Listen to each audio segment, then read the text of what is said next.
Control-Alt-Redeem is for anyone called to ministry in the digital frontier, gamers, streamers, and everyday believers navigating life online. Each episode equips you to live on mission and the real stories of lives being changed. Reset your expectations, reframe your mission, and redeem the space you're already in. This is where digital ministry gets practical, creative, grounded, and hopeful. One episode at a time.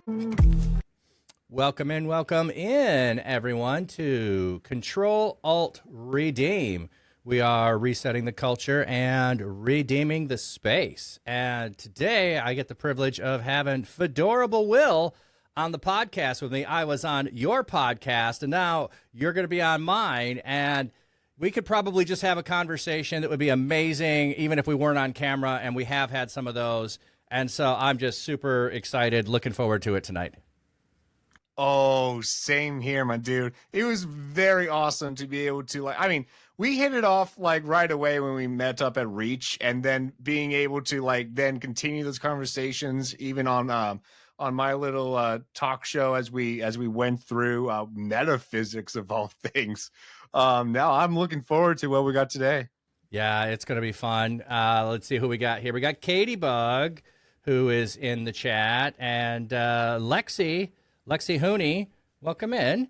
And we'll probably have more people dropping by as we go. Let's see, you've got Swap Papyrus? What? Am I saying that right? Yeah, it looks like a first-time chatter there as well. Welcome in. How'd you find the channel? Oh, cool. So you had a first-time chatter, as do we. That's super cool. I love that. I love that when we get brand new people. And Mako Samurai, welcome in, friend. All right. So you've got a podcast. You do a lot of stuff. We, really connected when we were at Reach, and I'm sure at some point we'll talk about Reach. But I like to, no matter who's on, start with how did you come in contact with Twitch? What was it that brought you to Twitch as an engagement to begin with? And then if it wasn't that when you got there you were immediately streaming, when did you decide to start streaming? And along that way, did you start out as a Christian streamer? Do you consider yourself a streamer who's Christian, a Christian streamer? And just kind of like that aspect of the story. So I'll just leave it open-ended, and we'll go wherever it goes. Wow. Oh, yeah, that's a lot. All right. Well, we'll start from the beginning then. The first thing you asked was about how on earth did I discover Twitch? That is quite an interesting question. So, I'm sure plenty of the people that you've had on the podcast have mentioned COVID. I am one such that's going to mention COVID. So, basically, my work. So, I'm a software developer, and so we started to do work from home, and my office has a ping pong table that we use that we do. Yeah. So we have a ping pong table, and that's and part of the purpose of that is also because we do paired programming at my work as well. Paired programming is where you and the other person are both on the same computer, doing the task together, taking turns as to who's driving. Oh, wow. So that way there's always a bit of cross-training, and that way the knowledge about how something works doesn't leave when one person leaves the company. So, yeah. Basically, during COVID, I got paid to socialize. It was really good. As an extrovert, that was really, really good. And then on top of that, so the ping pong table thing. How are we going to do that during COVID? The answer was we couldn't. So we ended up doing these puzzle games together. And one such was Sudoku. Me and my pair, we got a flow going where we would take turns and just knock out a entire Sudoku in under 2 minutes. It was nice. And so from there I started to wonder, I wonder if there are speedrunning categories out there for Sudoku. And so I got into speedrunning, and I got the world record in Microsoft Sudoku. Really? Wow. Yeah. I know there's different level of Sudoku. Was it a high level Sudoku or? Well, yeah. So the way that the Microsoft Sudoku speedrun worked is you have to do each difficulty in succession. Just do them all. Timer ends when you do the last one. Okay. So I did not know how it worked because you buy a book and it's got all the different levels and, you kind of work your way through it. So I've never done the speed running of it. That's an interesting thing to think through that as, can you do it? Now, do you just like brute force it by just putting the same number in a spot until it says, yes, that's the right spot? Sometimes, but though, like, so with speed running, you are always looking for it's a different skill set than how you would normally play whatever game you're doing, because you're looking for different cues than normal. And so we would have the like baby mode stuff on with like, where it has the notes filled out of what could possibly go in that square for you. And so like I would like have to quickly scan the screen to be like, okay, there's only one possibility there, and then just keep doing that. And like poking it all out.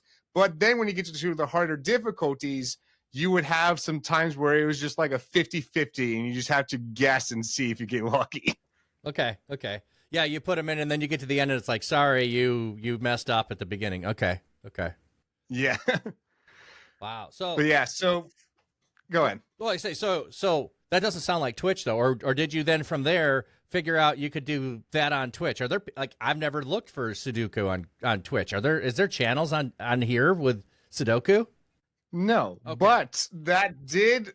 So from there, I then started to like try to speedrun other games. The next game I speed ran was Mario Golf Superstar, which is the one that came out on the Switch. Yep.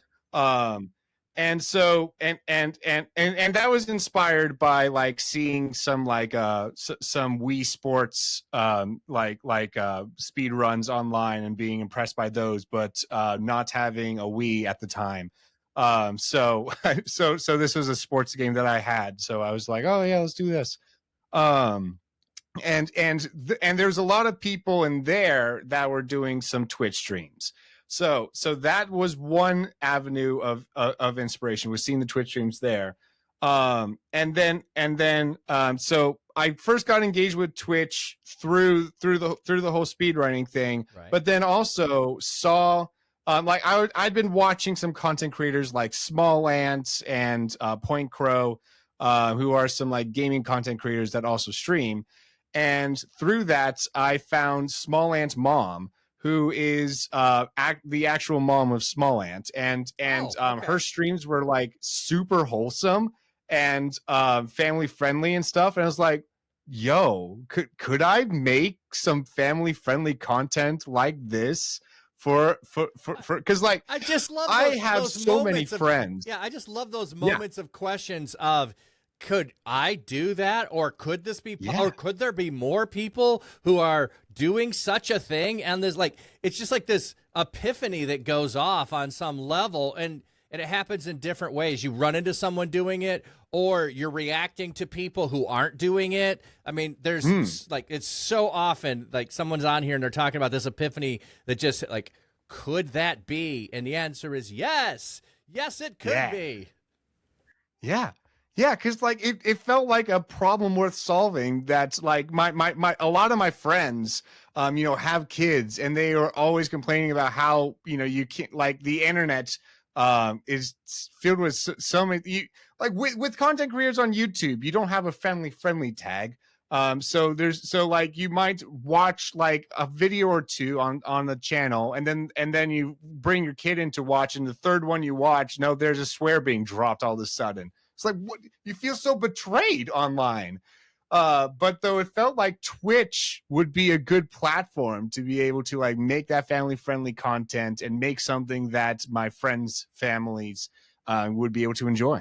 Well, and now that you have all the tags that you can do, I mean, people, as soon as tags were a thing, they were putting on there family friendly because people were looking for it. They wanted to have that. And then depending upon game rating, I really appreciate this. On one level, if I were a parent with young kids, I would want to know that it automatically puts that on because the game is being played. Now, as an adult, that doesn't give me enough information to know you're playing this game. do you have the sexual content and do you have the language turned on or off? Because sometimes you have the options of turning them off and on. Sometimes you have gore that you can turn off and on. So the game always gives you that, but it still doesn't always tell me enough when I go in a category. Is it something I want to watch or not watch still? True. Yeah.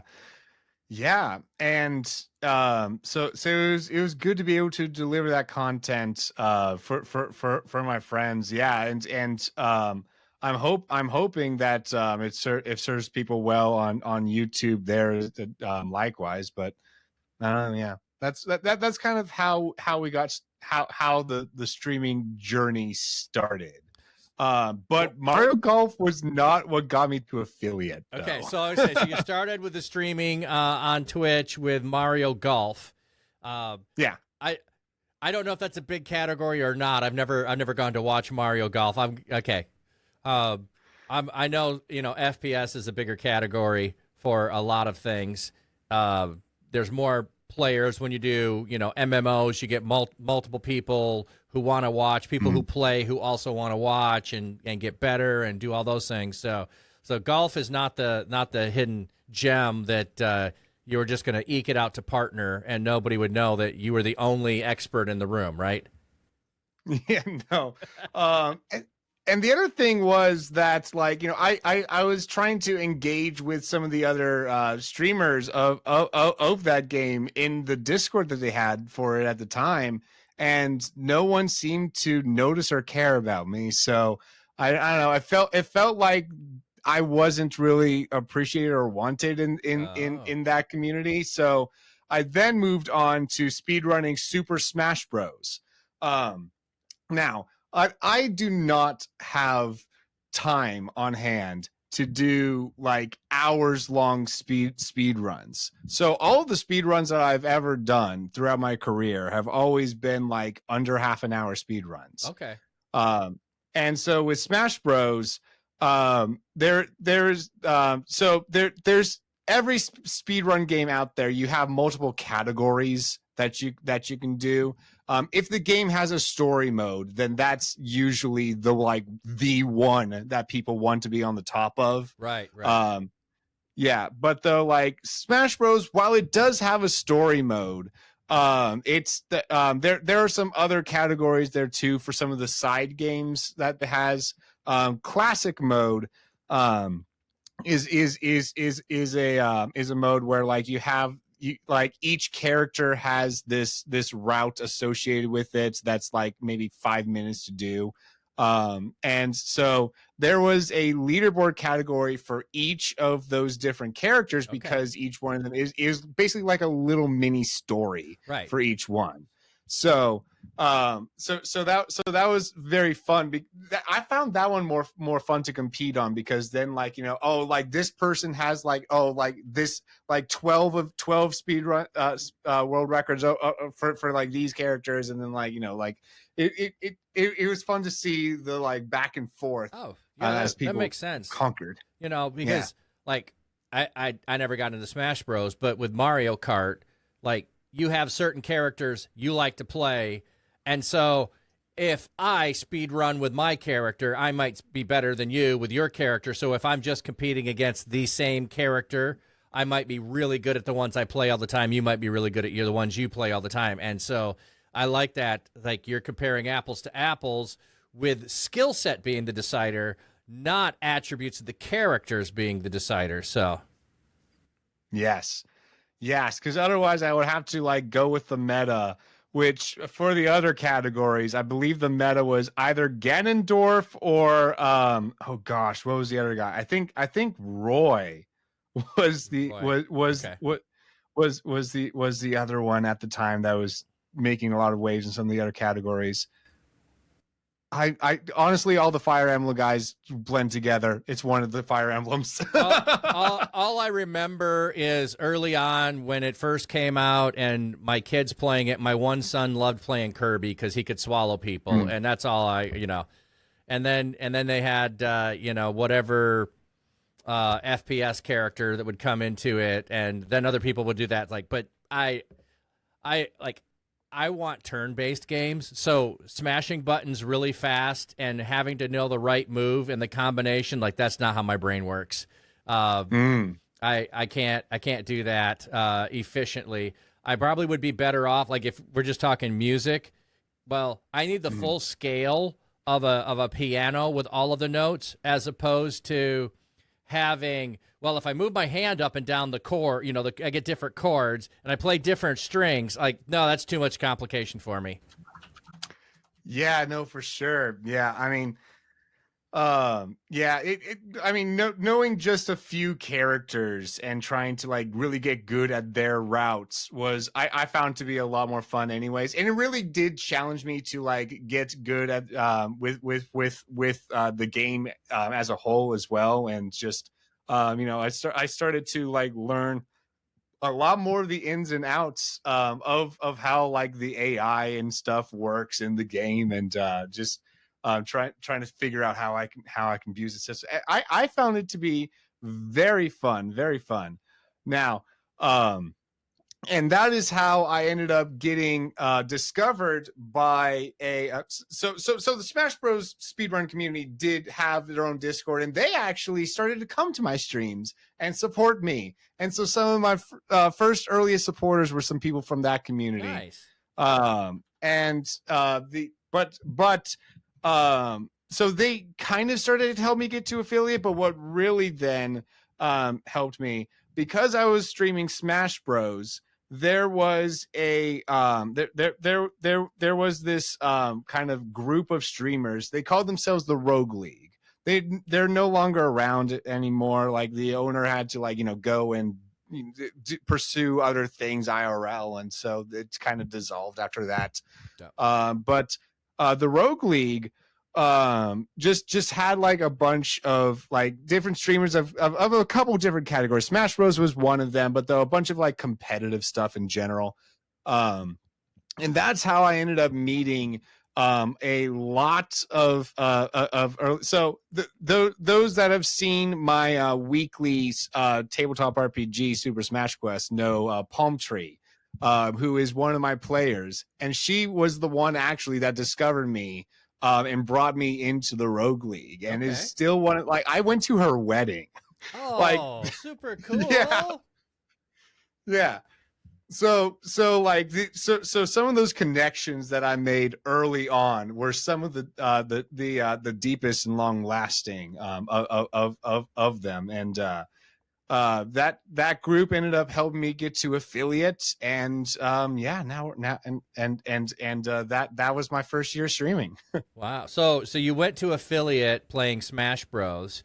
How long did you stay playing Smash Bros, or when did you and why did you? So you're just starting as a streamer who's a Christian. Maybe you're talking about it, but you're really like, hey, here's the quest, and we're doing the quest, and that's what we're doing. When did you make the decision that you're going to be a Christian streamer in the space, and you shifted away from Smash Bros to do other things? Yeah.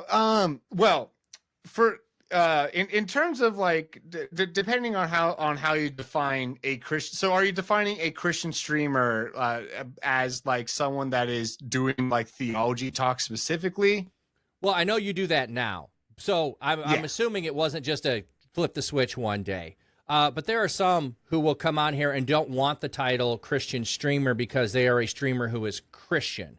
So I would label, going and playing Smash Bros, and if the subject comes up, we might talk about it, we might do prayer. That would be a streamer who's Christian. But if I'm intentionally talking about my faith while playing Smash Bros, then I'm saying Christian streamer. So I'm just parsing it on the intentionality of it. Yeah. I'm bringing it, or I'm allowing it, or I don't have it at all, Yeah. I think from very early on, I mean, I always had the Christian tag from as early as I can remember. Because I think that did exist at the time that I started. Yeah. So, or at least it didn't take long before that might, I know there's been some people saying like, oh, I remember before the Christian tag. I don't remember before the Christian tag. I do remember before the Christian tag, but I'm coming up on 5-year affiliate. I'm celebrating that tomorrow. So I do remember because it was a year before that I started watching before I even was streaming, and then it took me 6 months or whatever to make affiliate because I started 1 day a week, so it wasn't like I was going to make affiliate anytime soon. So when I did, then I made the switch and did all of those things, which really funny, like I made affiliate reading the Bible. That's how because that's how I started. Like I just started by reading the Bible. That's the thing I did. So I think that's really funny to go on a gaming platform and not make it, as playing games and then switch. I started with that. Oh, I've got a raid coming in. Yo! I need to get a raid command or a raid scene here or something. I'm watching you people coming in with a party of 11. Who do we have? I'm watching you people. Thank you. Luce is coming in. Papstio here already, but also coming in with a raid.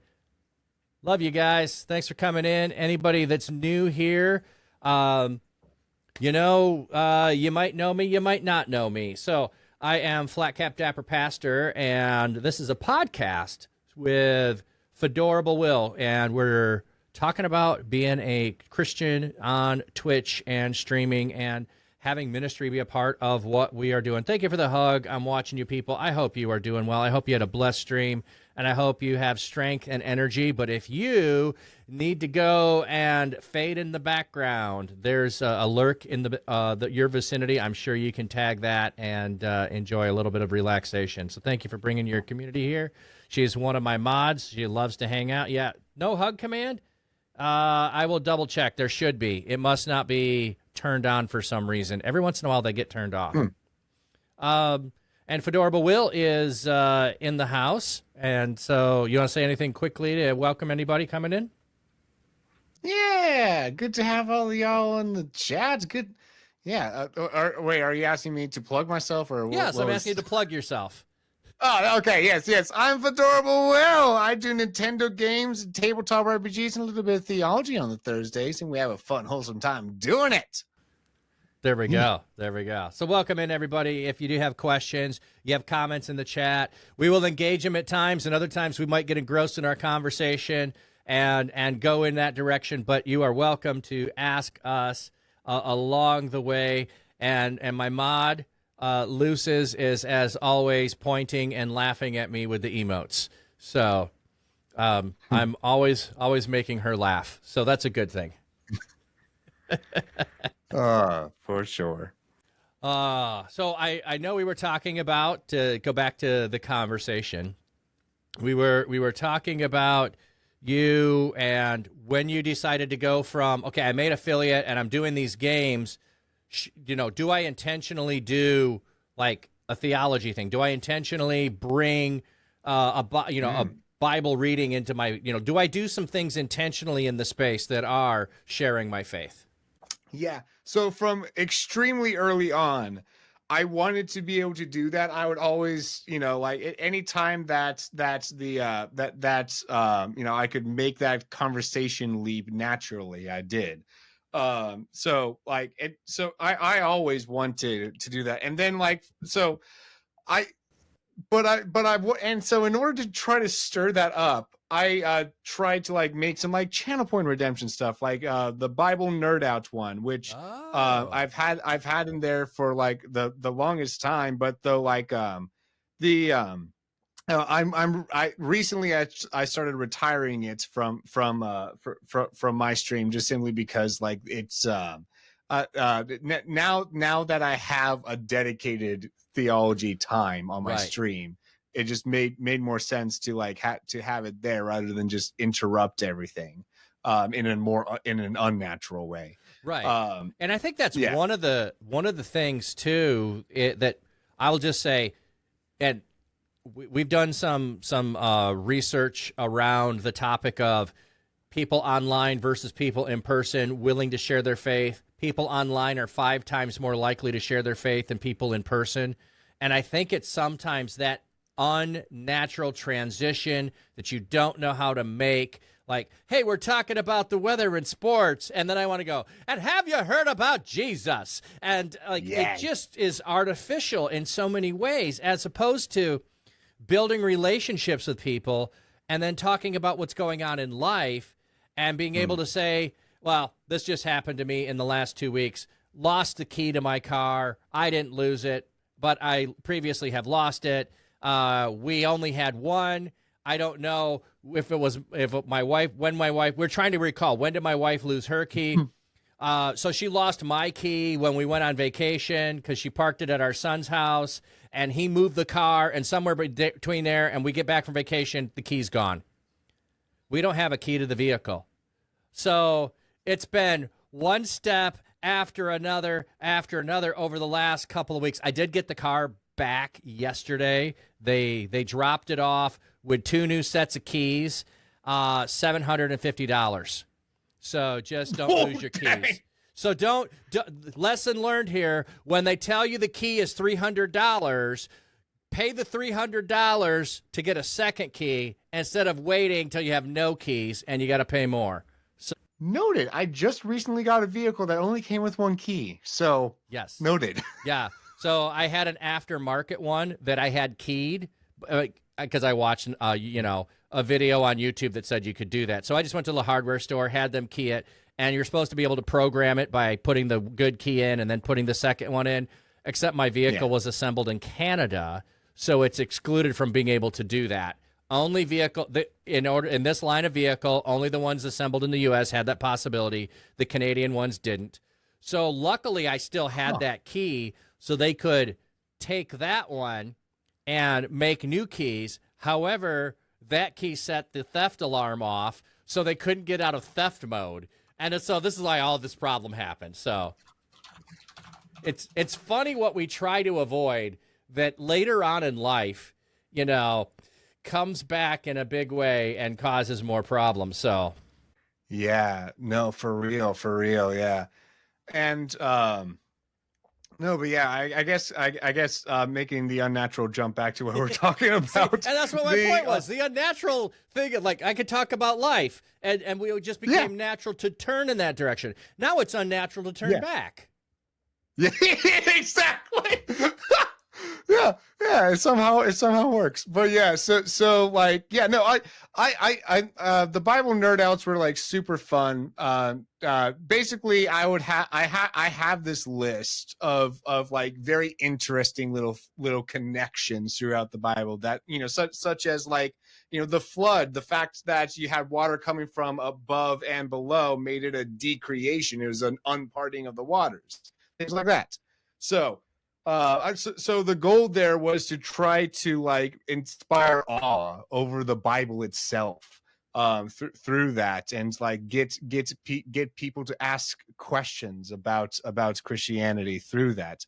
And then also the other thing that I would do at the end of every stream, this was starting very early on, as early as I can remember, is Truth Time, where I share a brief passage, just like I have a slide that like I just fit it within there, and I choose scriptures that can speak for themselves, where I don't have to give a bunch of like context and like stuff like that, and just read that off at the end of stream. And that I had so many non-Christian people that said that they loved the Truth Times. Did you just have it truth in there and you didn't put the scripture reference, or did you also put the scripture reference in there? Because I'm just wondering, did they know? I put the scripture reference in there. Yeah, so I was just reading the scripture. Yeah, right. But I knew you were reading the scripture, but I'm just wondering if they knew it was scripture, or if they're just like, wow, that's just so cool, it's truth, and I believe it's truth, but they didn't know it was the Bible. But you did put the reference, so they did. So yeah. And very early on as well, I wanted some way to communicate that as well, that like, this is God's word. And so for 4 years now, at the beginning of all of those, I always am like, if you love someone, you tell them the truth. And boy, how do I love you guys. So here's the truth that can be found in passage such and such. Yep. And there you go. Very cool. It's interesting. Like, both of us have a very similar approach on things. I want people to love the Bible. Like, if you love reading the Bible, if you find it exciting, if you can find facts in there and points and curiosities, you're going to want to go consume it. What bothers me is sometimes when we go, oh, well, the genealogies are boring. They're only boring because you're reading them wrong. Go look up the names of people. Go look them. Oh, actually, I was going to post this earlier today. I just made a connection in my brain. So in Judges, when they're going to go Joshua, when they're going to go conquer the land. I don't know if you know this. Ai is the town that they can't defeat. Ai means heap of rubble. I just all of a sudden made that connection in my brain today. We are now relying on a heap of rubble to do a lot of stuff in the world. Because I know it's not the same. One is an abbreviation. The other is a name of a place. And actually, it should just be called I, because the aleph is not a vowel. It's a consonant that's not pronounced. It's what you do in preparation in the back of your throat before you speak. But that's more than most people want to know. Fair. Yeah, no. And so I played around with the idea of doing a theology podcast or talk show or something like that from the early from pretty early on, probably within the second year of streaming. And I'd resisted the idea at the time. And the reason was because I didn't feel like I had anything special to deliver other than the fact that I liked Reformed theology, and maybe there's some people that want that specifically, but I didn't want it to be a pride thing where I'm just blabbing my theology simply because I like the sound of my own doctrine. Right. What's funny when you say that, being a trained pastor, it is so easy at times to judge other people when they don't come to the same conclusion you do. It took a while to get out of that. But on the other side of it, there are some radio programs, and as I listened to them, I would get turned off by the fact that someone would call in with a question that would be about Catholic or other faith, and they were so condescending towards the person asking the question, so dismissive around things, as if this is so foreign and you can't believe this and all. It's you are answering a question saying you're the expert. And okay, so the person who's called in because they're trying to answer, they were answering stuff that they didn't know about, but they were dismissing it and diminishing it. And it's I know what the questioner asked. I know the answer to what the questioner was, and you have no clue. And you're not willing to admit you don't know. You're just dismissing it and denigrating it with no knowledge of whatsoever. So it's one of those things I'm really cautious of when people ask me about the Quran. I don't know the Quran, okay? So I can't speak to what the Quran says. I haven't studied it. I don't know enough. Yeah. Now, I know some about Muslim faith, and I can address my knowledge of it. But if you ask me a specific question about the Quran, I'm not going to pretend I know. And this person was being asked questions that were not Baptist in nature. They clearly were Baptist. So anything that had to do with Lent, they were just completely oblivious to what actually was happening, and they denigrated it. And I'm like, wow, I don't think I ever need to listen to you again. You think you're an expert, and you're not even willing to learn what you don't know. Yeah, for sure. Gosh, yeah, because that's the thing is being able to, because as I've gone through this journey of Twitch, I have been encountering a lot more variety of denominations essentially as I've gone. And I don't know, just a lot of, and then also the YouTube algorithm has been recommending me all sorts of denomination-based videos, such as videos from Redeemed Zoomer, who's literally I think one of the biggest names out there about church denomination kind of or at least church history type stuff. Yeah. Religion for Breakfast also is one of those people. Ooh. I think it's Religion for Breakfast. And who's the other one? I can't think of it. He is a professor who comes and tells you what a denomination believes, and he gives a really good, straightforward, Ready to Harvest. Ooh. So if you want to know what a denomination believes, he has videos specifically on that denomination and will talk about that denomination. And he's really good too. Yes.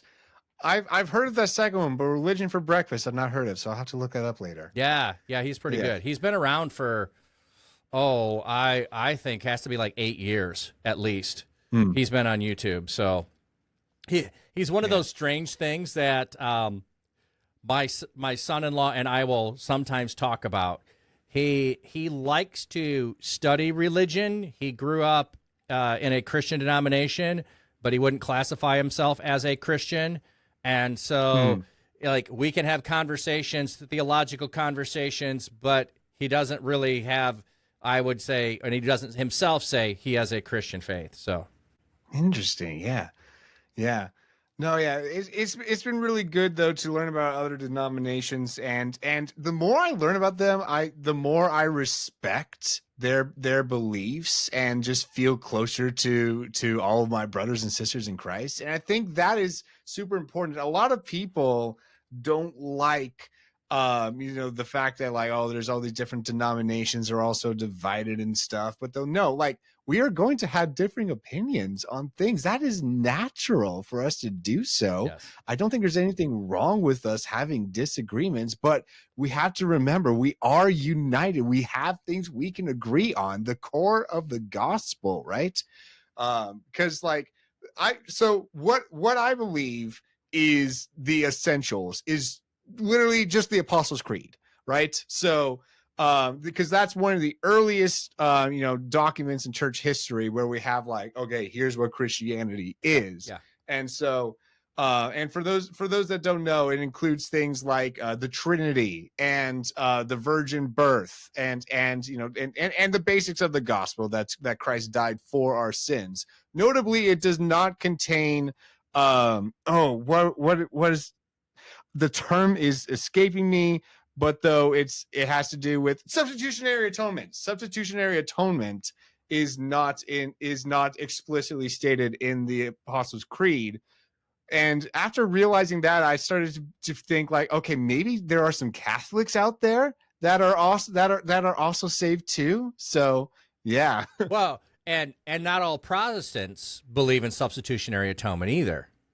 So I like, boy, it's been a while since I've studied all of the soteriology, but I want to say there are about 12 different categories and descriptors to describe the work of Christ on the cross, and one denomination will elevate one of those teachings and say this is the way that he did it, and it's not that they denigrate the others, they just elevate one aspect of it.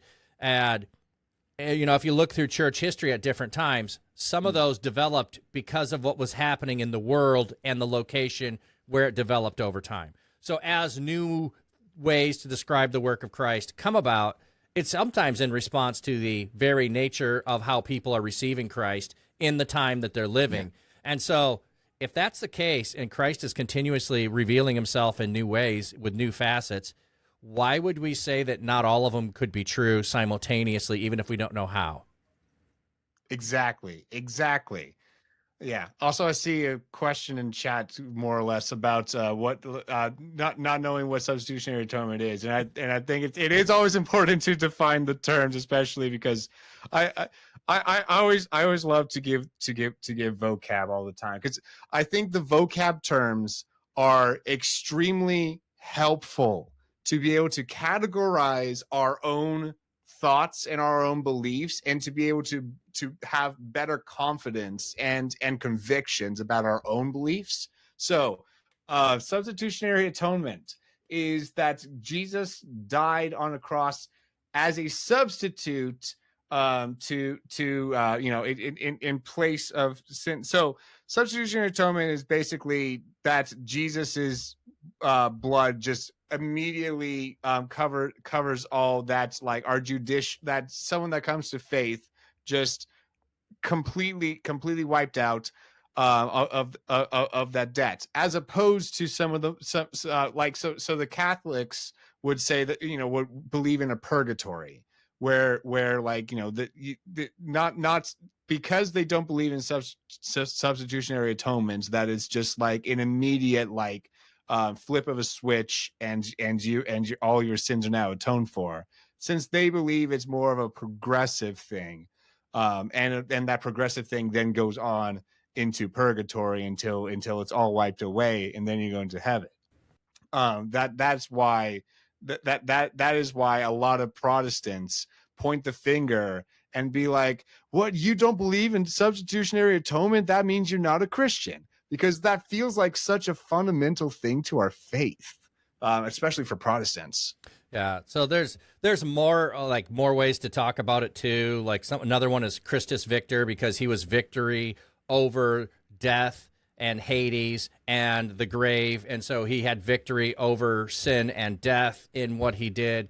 But yeah, substitutionary atonement is that he paid the price. That's the atonement. He was the substitute for you. So that's where we get all of that from. So sometimes I try to shy away from those words, because if you don't know those words, they even to use the word sin.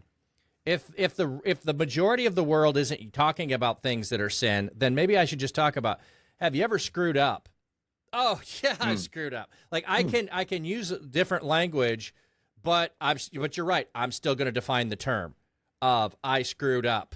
Okay, what does that mean for you that you screwed up? Well, and then, so we can still define the term, but I'm going to find a term that's on the grounds of the person I want to have the conversation with. I think I don't know if, I don't know if it's this experience or not that really caused me to do that.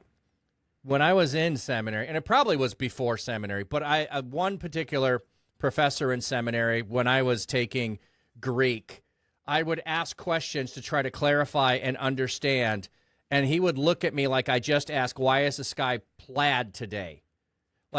He could not comprehend my question.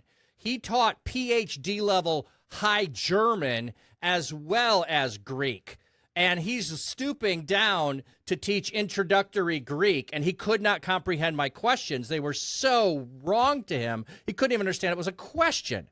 So I never want anyone to feel that way when I talk to them. I never want them to feel like I'm going to go away and never ask a question again. But by the way, this is funny. I don't think I've told anyone on my stream, so this is worth a clip if someone wants to do this. I don't know when he, it was the first time or the second time. I probably asked questions about 5-6 times and I gave up. He started calling me James. My name is not James. Okay? I let him continuously call me James because I felt worthless in that class. And so James was the one who was worthless. I let James be my identity in his class. A year and a half later, after I'm out of his class, he's walking down the hallway and he says, "Hi, James," to me. And I go, "I'm not James." And I just kept walking. He goes, "Oh, he thought I was, I'm not."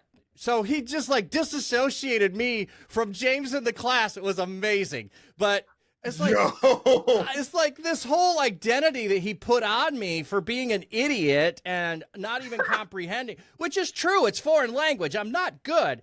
But anyway, we're way off on a sidetrack there. But this is what I love. Who knows where the conversation is going to go? Yeah. No, for sure. Though this is actually what led me into starting my own theology series last year on my channel.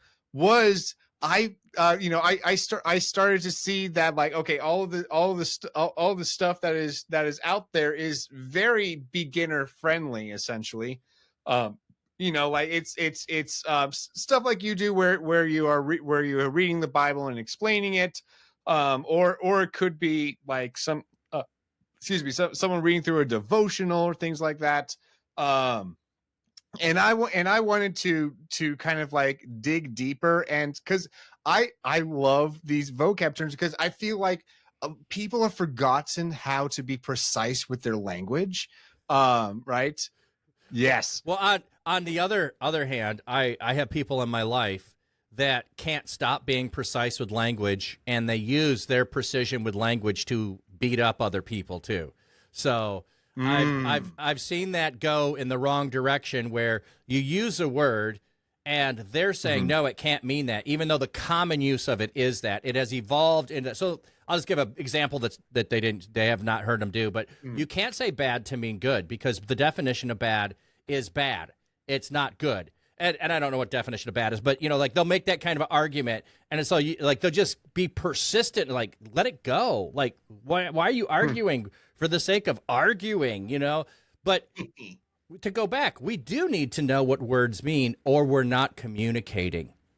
So people are going to run into these words.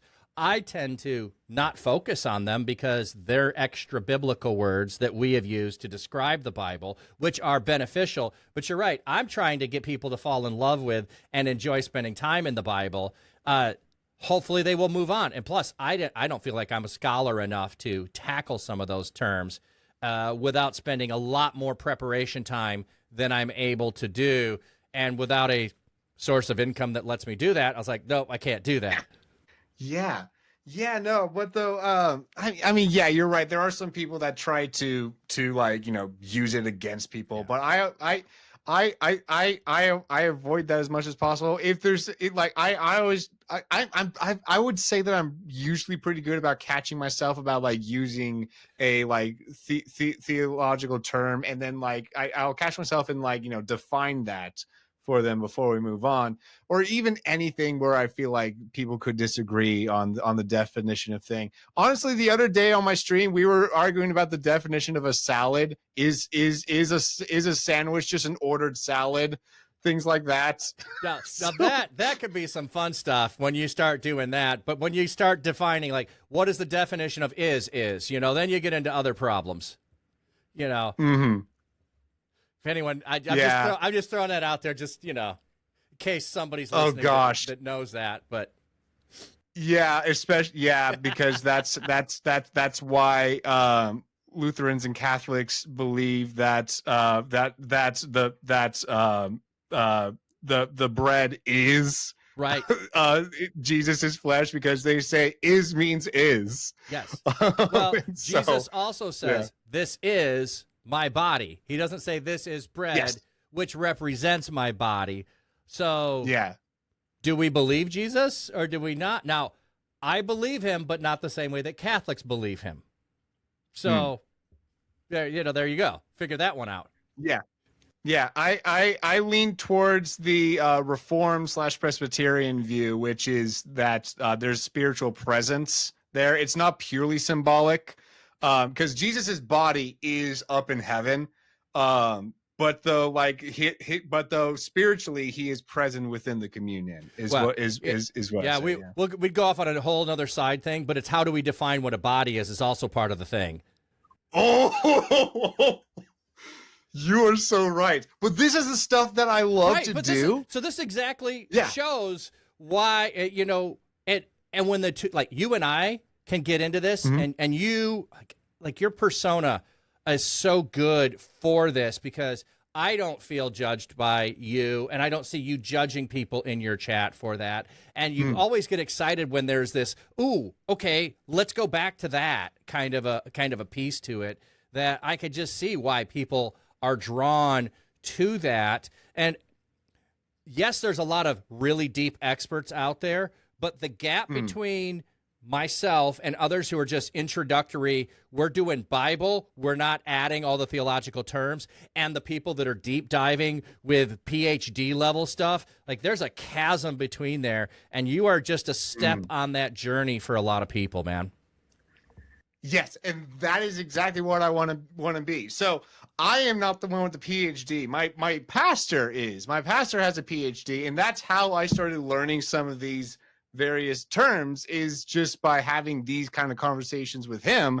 And at the start, like that's originally what I wanted to do, is just like, oh yeah, what if we just record our conversations that we have and put that out as a podcast? But though that would have gone against that rule that I set on myself of not just like recording because I like the way that my doctrine sounds, right? I don't want it to be just simply because I think that the conversations we're having are cool sounding, and therefore I need to get it out there. And plus also at the time, because like I said, the groups that got me to affiliate were not strictly Christian groups. So I had it was mostly unchristian, non-Christian followers that I had at first. And that ended up changing over time, just simply because like minds flock to like minds. And so like, you know, I want to say, like, you know, so year 3 ended up being the transition year for that, and then that was when I started to realize, yeah, I have the viewers for that are kind of hungry for this, that could actually benefit from hearing some of these deeper theology things. And so that is when I started to make that switch and jump into doing the theology talks. Yeah. I love how, just to hear the we could just keep talking about, okay, so what were all the intricate little steps along the way, and when did you do this, and how did you decide that? Because I love the experimentation and going in one direction and go, yeah, that one didn't work, and then go over here, oh, that nothing's resonating, and oh, it's going to move in that direction. And like I don't know, like, let me put it a different way. I love the questions the way you pose them, because my brain thinks a certain way. And when you pose the question, you like use one word or the order of things like I'm ready to answer the question.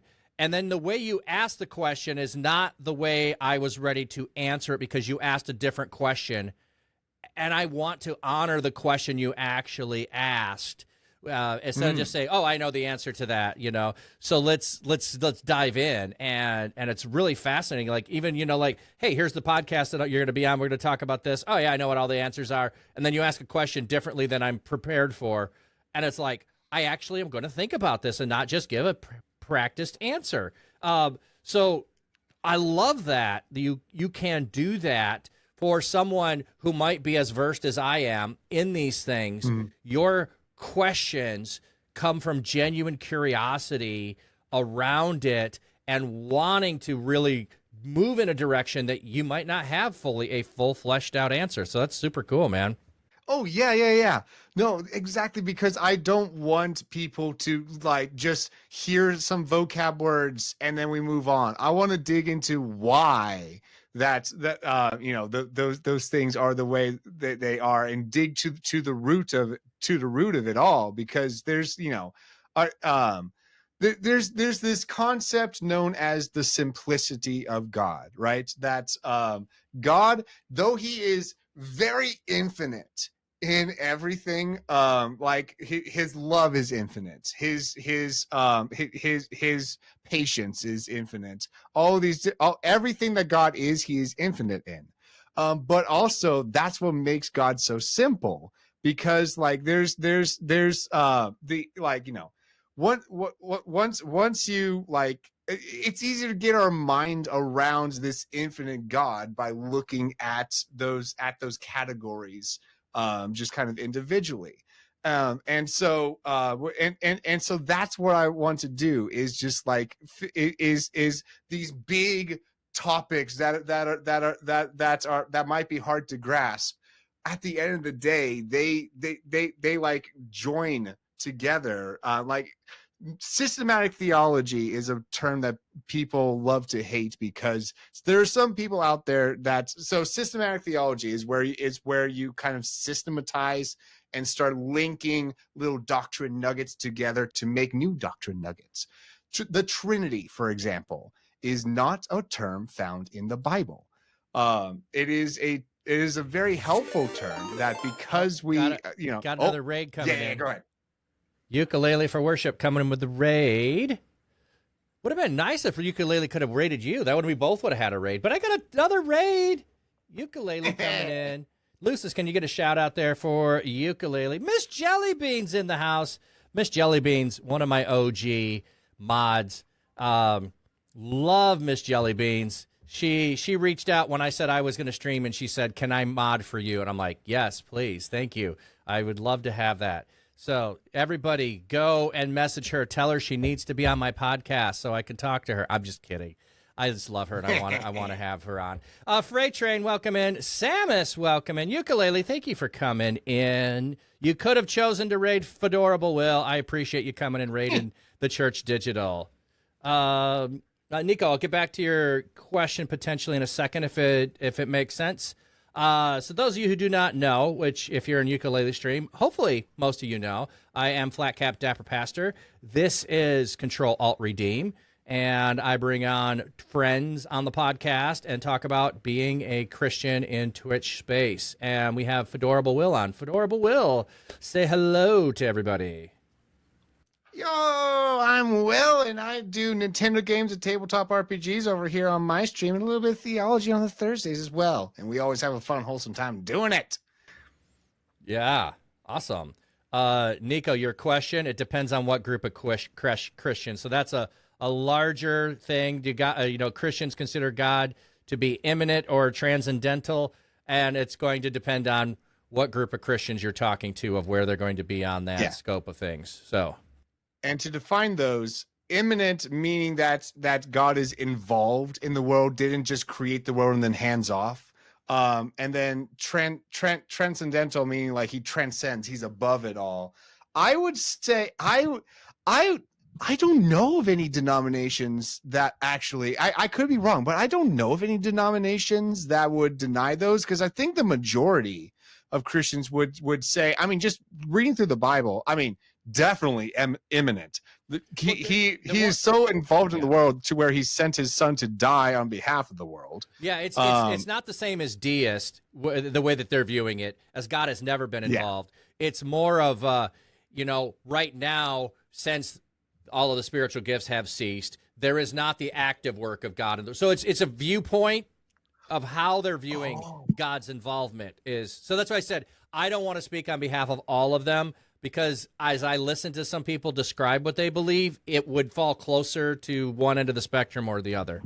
True. Interesting. I didn't think about it from that angle. Yeah, if God through his spiritual gifts are still involved, that I do know that there are some Christians that do not believe that because there are all sorts of different camps out there. I'm in a very moderate camp when it comes to that, but yeah. Also, I got to redeem. You got to redeem for a hat. Thank you for that redemption. You got to go spend time with the hubby ukulele. Thank you for bringing everybody here. I hope you had a blessed time with your stream. I hope you raised some good money. She raises money for, Operation Christmas Child. I do this every once in a while. If you ever wonder why, like, my brain, I turn my head to think, like, it's one of these things where my brain has things hidden, and I turn the right direction, and the words will come to me. It's a weird thing that I've done since I was a kid. So, but, yeah, so thank you, Ukulele, for being here. Go have a wonderful time with your hubby. Yes. All right. Let's try to go back. So those of you who are coming in, we were in the middle of a conversation. We got sidetracked on some definitions of terms and things that were ongoing there. So I'm going to bring us back to, so you're streaming on Twitch. You're now doing a whole bunch of things. I love what you're doing with the theology thing there. You started out in one direction. You've evolved in another way. Your channel has changed. What have been some difficulties you have faced being a Christian streamer over that period of time? It could be something that happened in chat. It could be something that happened in your life. So it doesn't have to be only stream related, because things in our life impact our stream. So what have been some difficulties that you've faced and had to overcome in your 4 years of being a streamer? Time management was a big one early on. Because like you want to be as consistent as possible with the schedule. Like that is some of the number one advice you will hear from streamers, and it's for a good reason. You got to be consistent. You got to at least have a schedule. And so people know when to come on. And for me, so when I started streaming, I was doing full-time job as well as trying to finish my degree part-time. that is its own side tangent with my testimony, my academic testimony there, and how I failed college, but then God somehow, not somehow, miraculously, because it's God, got me a full-time salary gig doing exactly what I wanted, and then helped me to overcome the sin of slothfulness through that. And so I ended up my academic journey had gotten derailed. But yet I got a full-time salary gig out of it, doing exactly what I wanted. And now I was finishing my degree part-time, and praise God that I was working for a company that had academic reimbursement. So I finished my degree debt-free as well. Oh, but boy, nice. How did it take me eons to finish?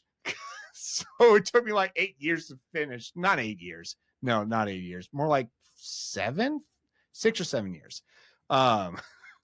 So yeah, I know people who have taken over a decade to finish a degree. Yeah.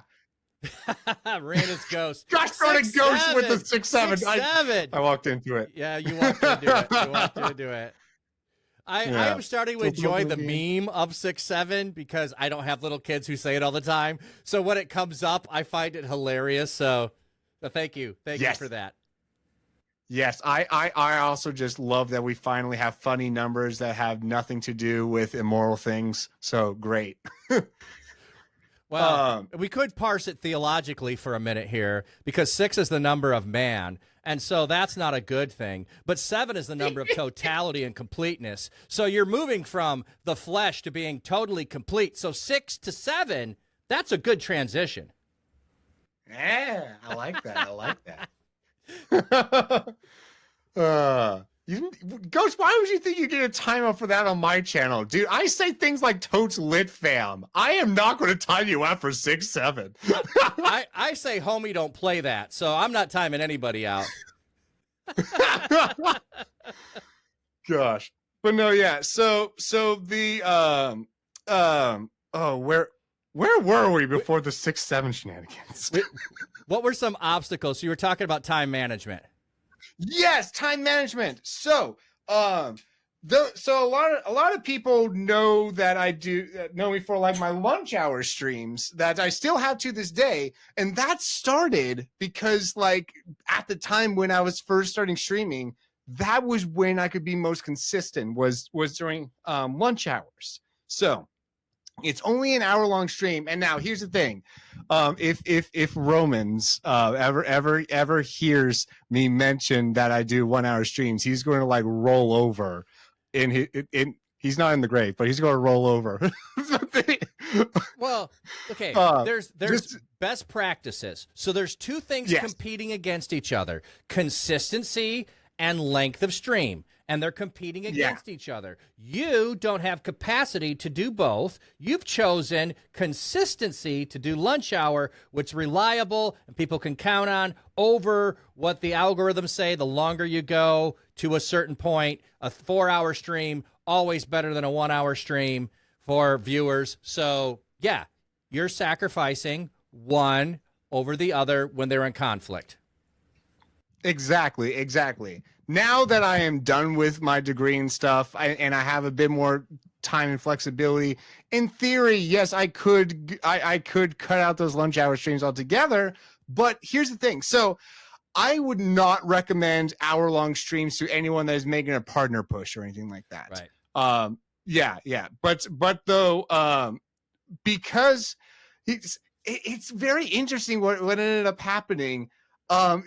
Because a lot of people would like come in just at the end of the stream, and because that's why people say do stream longer than an hour, because it usually takes that long for people to figure out that you're streaming and then be able to come in. But I think Twitch algorithm doesn't push you that soon either. Like there's so many people going live. If you're on for 20 minutes, they don't want to push you, you know. If something's happening, you have tech issues, like they're not going to push people there and then, a bad experience and you leave Twitch. If you've been on for an hour, you're starting to establish you're going to be effective and sticking around. you've been on for 3 hours. Okay, we know you're reliable. We're going to push people over there. I think their system is set up to do that too. Yeah.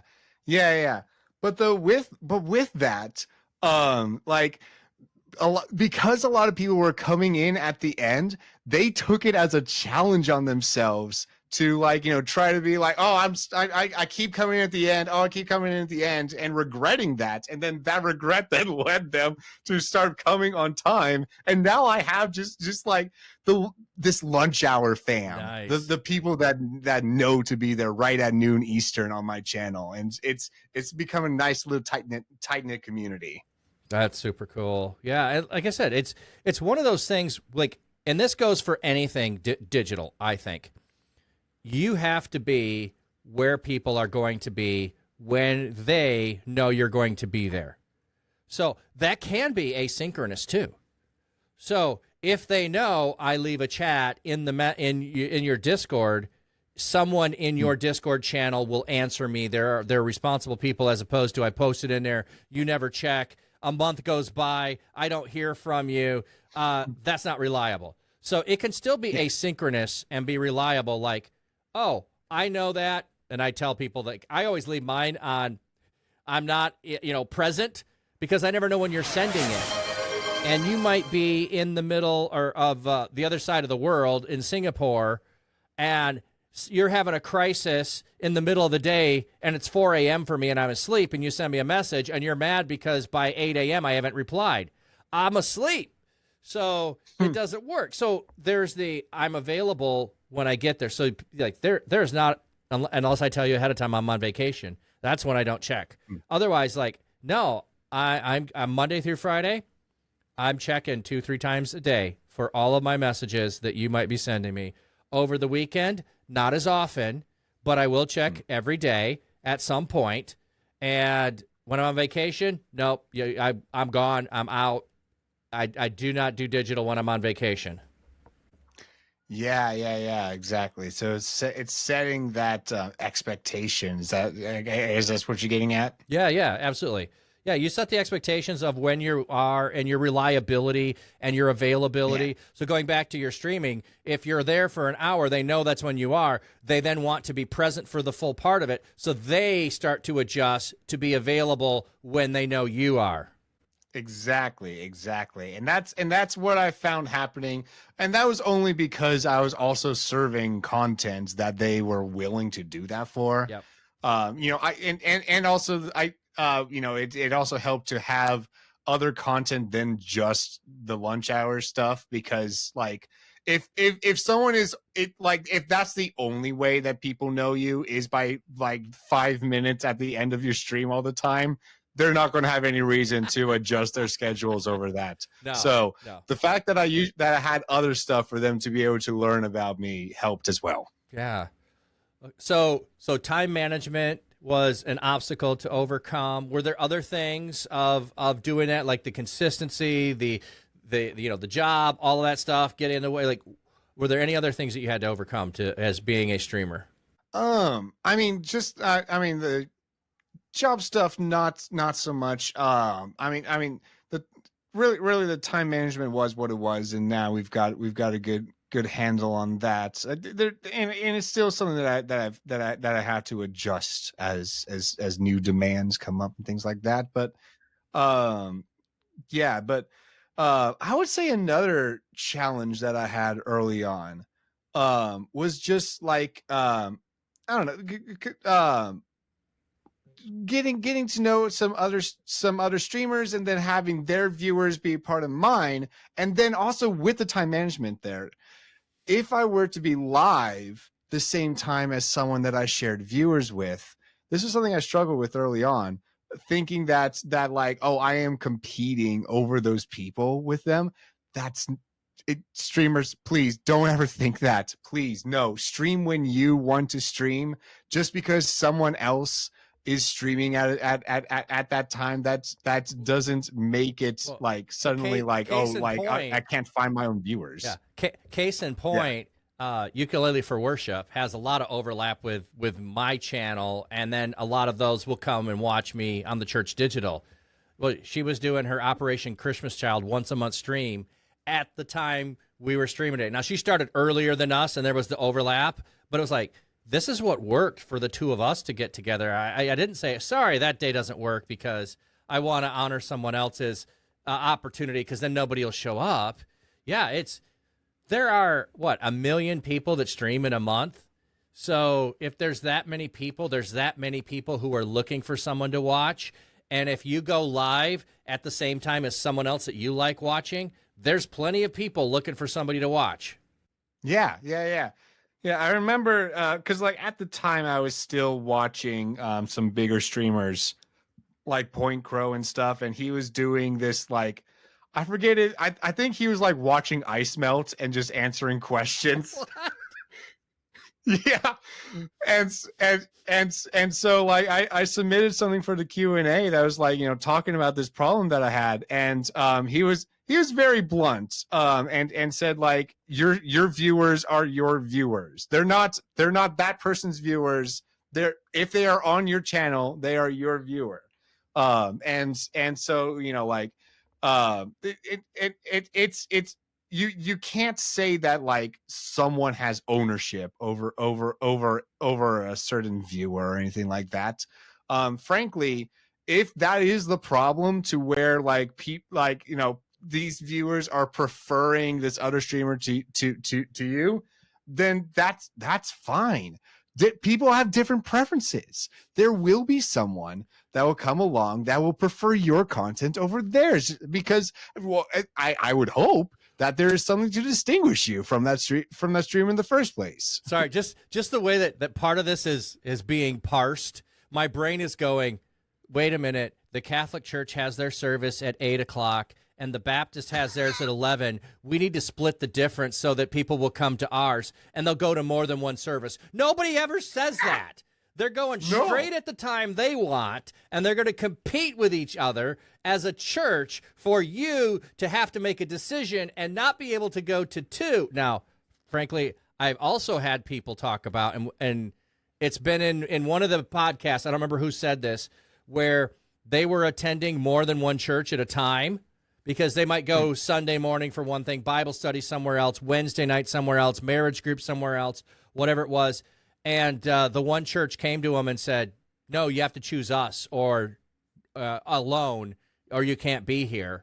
And it's like, that's a horrible mentality. Like we're the body of Christ. So yeah, I love sharing my viewers with other people. If they're coming to you, that's where they need to be for the day.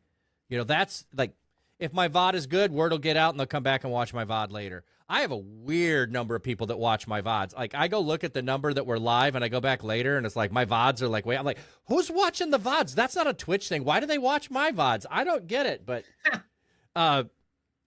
like, if they could count my VOD views, I could be partner. Let me put it that way. Gosh. So, yeah, you're absolutely right. Like, the viewers are not your viewers.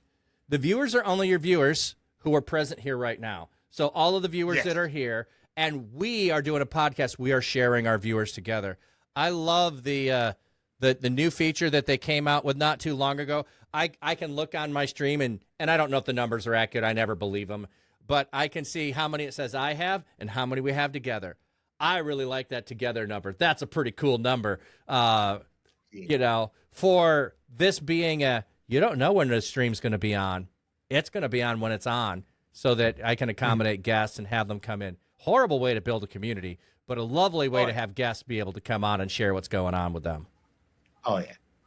Yeah, for sure. For sure. And and there are some series that like that I am flexible on. Chaos Table. So that is one of the series that I am most known for. This, for those that don't know, Chaos Table is a tabletop RPG where chat gets to control reality using their channel points. So it's like D&D, but Twitch plays the GM. So okay. It's well, I am still the game master, but though like they get to override me and in various ways. It's extremely fun and chaotic, and it's a great way to differentiate my tabletop RPG content as well. I haven't made it to the tabletop. Now I'm really thinking I need to. Now I'm really thinking I need to find when that's on and make time to hang out.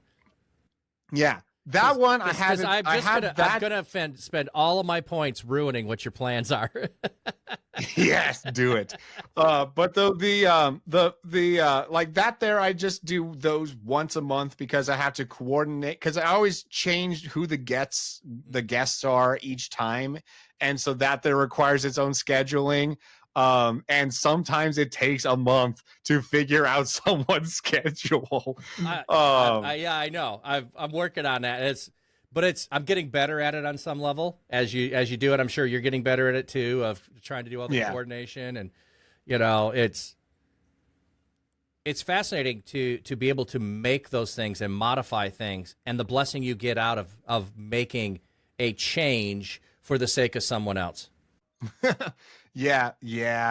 And so like, that one, slight plug, next one's going to be this Saturday at 7 p.m. Eastern. So there you go. But though, those ones end up being flexible, but then I do also have like a weekly tabletop RPG podcast with the same people every week, on Tuesday evenings. It's a Smash Bros themed campaign that doesn't have the chat interaction, but though I have like chosen to use like Fate Core instead of Dungeons and Dragons, because Fate Core, for those that don't know, is a rules light system that is more so focused on the like role playing, and that's perfect for streams. You want it to be like as engaging as possible at every single moment. You don't want dead air, right? Because there's a lot of tabletop RPG streamers out there, a lot of D&D streamers out there that are simply just recording their D&D session and not treating it like a live stream. Oh. And yeah, to those people I would say, why a live stream? Because I don't have any problem with that if you're doing it on YouTube. Right, on YouTube, you can just edit that and upload it, and that's what people want. Sorry, but, the way you. This is so funny. Like the connections I keep here. Like, so you mean I just put my live church service up and I don't engage people when it's live? I just let it go and hope people show up and enjoy. Like, oh, we're just doing a D&D session. Yeah, that'll be fun to just watch. Like, no, that's not. Well, I mean, the interaction here, I mean, like with chats here, we are reading chat, but we're not interacting with chat as much as we would on some other streams. Yes. So like, yeah, so it is, so that is a podcasty one where I interact with chat a lot less. But like my point with what makes it live streamable is, not having downtime, not having those like, dead air and things like that, keeping the engagement going, because you're not editing the video. You can't edit out let me look in page 158 for this rule over here. No. Well, if you're skilled enough, you could have someone in the party that could, be the court jester and take the scene for a minute while you figure things out. But you got to have the right party makeup to do that kind of a stuff. Yes. You definitely have to have the right party makeup, no matter what, for this kind of thing. And that has been the most fun thing for me. Not just for like, creating my party for the for my weekly campaign, but also for the monthly Chaos Table one shots, is creating a perfect blend of streams. Just like, I only bring in people that I know and that are fellow streamers, because if it's a fellow streamer, then they know how to avoid having dead air, and they can keep and secondly, I know their personalities well enough to where I can be like, okay, so these two people know each other. and can kind of bounce off of each other. This here person might not know the rest of them, but though is an agent of chaos that will just throw them all off. So yeah. so just because I'm curious now, what alignment do you usually play personally? I don't get to be the player too often. I have been a little bit more recently. There's been some campaigns that have popped up, and I am usually, so for those who don't know with the alignment thing, you have this like this 3x3 grid where you have like where you have, if you're a good, neutral, evil, and then on the other and then for the columns you have you have lawful, neutral, and Chaotic. Chaotic. Yeah. Actually, I think It doesn't matter. It's a grid. It's a grid with those variables. It's a grid, yeah. And so I would place myself on that grid as chaotic good usually. Okay. Usually I like archetypes better. So I usually play either the wholesome naive one. That's like what's a woman? Just like No. just like throw some chaos into there that way. That or sometimes I will play the like the old grizzled one that's like just pull some salmon out of my pocket. You want to taste that kind of thing. Well, like I say, I played, back in the day, and so the alignment was really the thing that you are around. And boy, I do not like lawful good people in my party. I just get driven nuts at times by the characters they play because I want to progress the story in a way. So I have evolved to play chaotic neutral. That is because I'm going to do what I want. I'm going to stay neutral, but I'm going to cause chaos. So I'm not on the good side. I don't have to do good.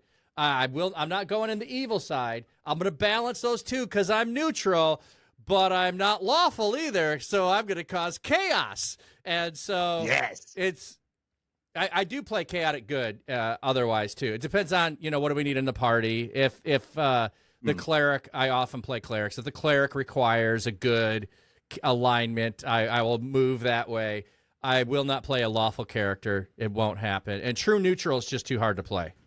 Yeah, I'd agree to that. I typically do druids or bards myself there. Yeah. Okay. Especially since I am a worship leader myself for my church, so bard just really resonates with me. There you go.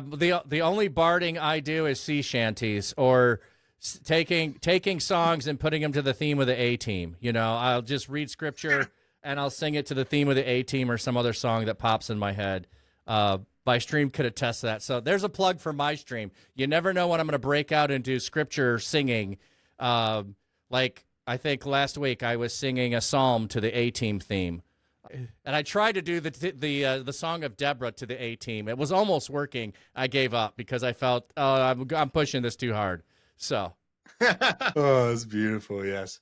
And yeah, that's a good way to differentiate yourself with like all the other, Yeah, you're probably not showing up to another pastor singing scripture to the A Team theme song. It's probably not. It's peak cinema. Yeah. I think we've gone in the what are the barriers and the chaos that we're just bringing here. How about we shift around? What have been some blessings that you've experienced as a streamer, and what have been some that you have been a witness to that have happened for someone in your stream? Blessings, man. So, back in the day with that Rogue League group at the beginning, they had a similar podcast to this at the time. Just kind of meet the streamer type podcast, and I was on that, and they had me select a clip to show to show off that like kind of like encapsulates my streamer vibe and show off. And the clip I showed at the time was from one of my first hype trains. And what made that hype train special was not the amount of things that I received, but the amount of people that were contributing to it, right? There, just like if one person comes in and drops like $1,000, that means less to me than 100 people dropping $1. Yes, exactly. Totally agree. I'll get on a sidetrack if I say, but it's very similar to what we talk about. What would be better for the kingdom? One church of 1,000 people, or 10 churches of 100 people, or 100 churches of 10 people? Which is going to make a bigger impact in their neighborhood? I'm going to go with the churches of 10 people are probably going to make a bigger impact than the one church of 1,000. So I totally get what you're saying. It's an impactful thing. It means there's more support than just one person who believes in what you're doing and is backing you. That's awesome. Yeah, exactly. And so that is always what makes streaming special to me, is just like just having a bunch of people there in the chat. I'm not looking at the numbers. I never do, but though just knowing that there's like people in the chat. I mean, yeah, just y'all always say hi to your streamers just so that they know that you're there. Drop your little. I am the worst offender at this. I'm a hypocrite in saying this because I stealth lurk all the time. But say hi to your streamers. It means a lot. Yeah, I will. It depends on how long I'm going to be there. I will sometimes stealth lurk, but I usually, before I leave, I will say something. So if I came in your stream, I probably said something, unless I came in and then all of a sudden I got pulled out. I'm going to at some point. But one of the things is, if I'm planning to lurk, sometimes I don't engage because I will be drawn in by people asking me questions. So that's why I will sometimes wait till the end. And then I'll lurk I'll say something, I'll lurk, I'll engage, and then I have to leave. But yes, it is so powerful to just say, "Hey, I'm here," and to let people know that you're there for them. Yeah, no, 100%. Yeah, and yeah, that's often some of the same reasons for me as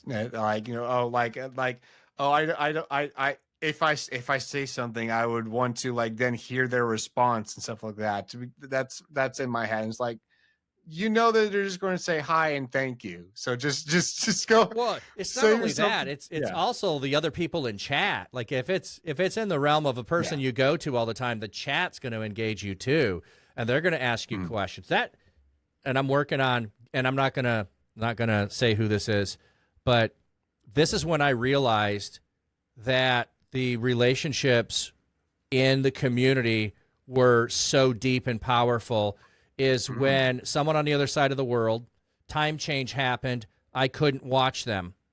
And then time change happened, I was back in their stream, and I said hello in there, and before the streamer could even say anything, 6-7 people are welcoming me back and saying, "Hey, it's so good to see you, and I'm glad you're here. And how have you been?" Not in a way that I feel guilty, like, if you haven't been to church in a month and people, "Where have you been?" Like, it didn't feel like that. It was, "Oh, I'm so glad you're here." And I felt welcomed. And it was like, oh my goodness, this is totally different. And this is real relationships that's being developed. So I'm really working hard on getting them on my podcast. And hopefully in the next 2 to 3 months, I'll be able to work something out. But if not, I will persist until I get them on my podcast. So, yes. Because there's those people like that. Like I was asking you, like, what is a blessing you've had? That's one of the blessings I don't think I've shared that on this channel. I've shared it on my own channel. I've shared it other places. But that's one of the blessings for me, was to realize, wow, these people that I like, they're the other side of the world.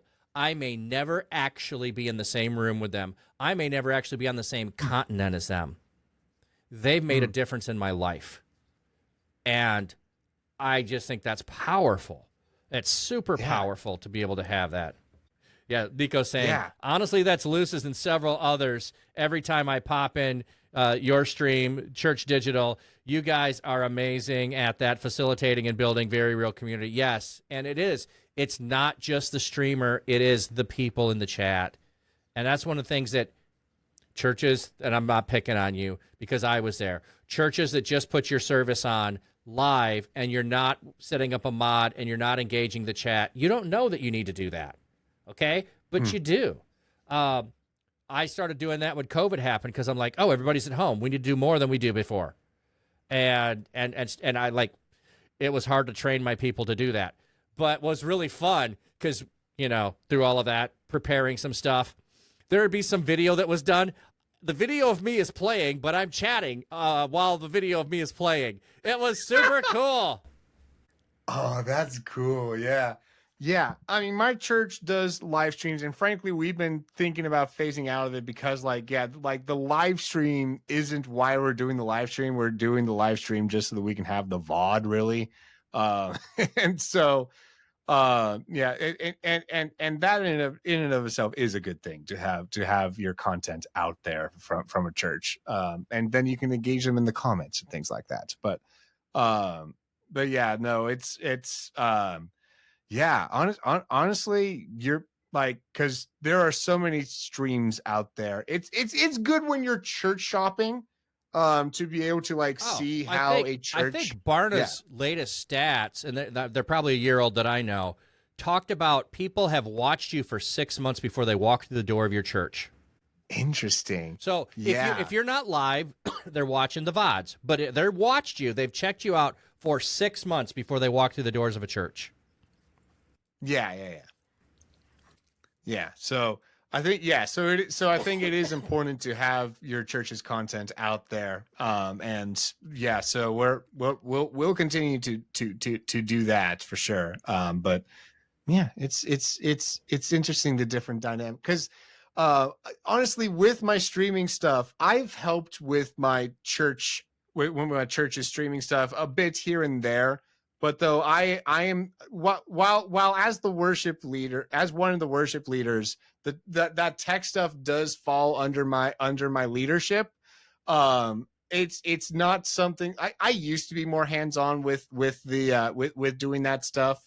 But then, like, once I became an actual like leader for the worship stuff, then my focus had to like turn away from the technology. Yeah. Now I have a bunch of other people leading the technology on my behalf, and so now I'm not as hands-on. So if I were to be more hands-on, there would probably be some things that we're doing differently. But like at the end of the day, the people that are running it back there are not people like me that know how to stream. Right. They are people that know how to do the presentations and run the slides, things like that. It's a shift from are you focused on the people that are present physically, or are you inclusive of making everybody that's watching feel like they are present as well? It goes back to our conversation I had on your podcast. You know,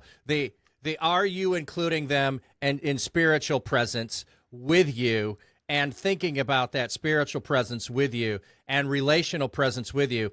Or is it only something to watch and it's something to consume?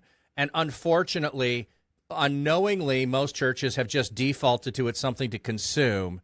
And then we end up with people not showing up in person, and then they don't know who people are because they don't know how to reach out to people. I want to try to help churches figure out how to connect to the people that are watching their VODs. How do you build a relationship with the people that are already interested in you that may never show up in person? Like, how do you engage that? How do you move into that direction? How do you embrace that and bring them closer to Christ? Because then when you do have, and they're close enough, you do have a celebration and an activity like Easter, they're going to want to be present physically if they are capable of doing it. Yeah. And with that, no, yeah, my church leans towards like we want people to be physically present so that we can like be able to like properly count them as amongst our numbers. We just implemented official church membership this year.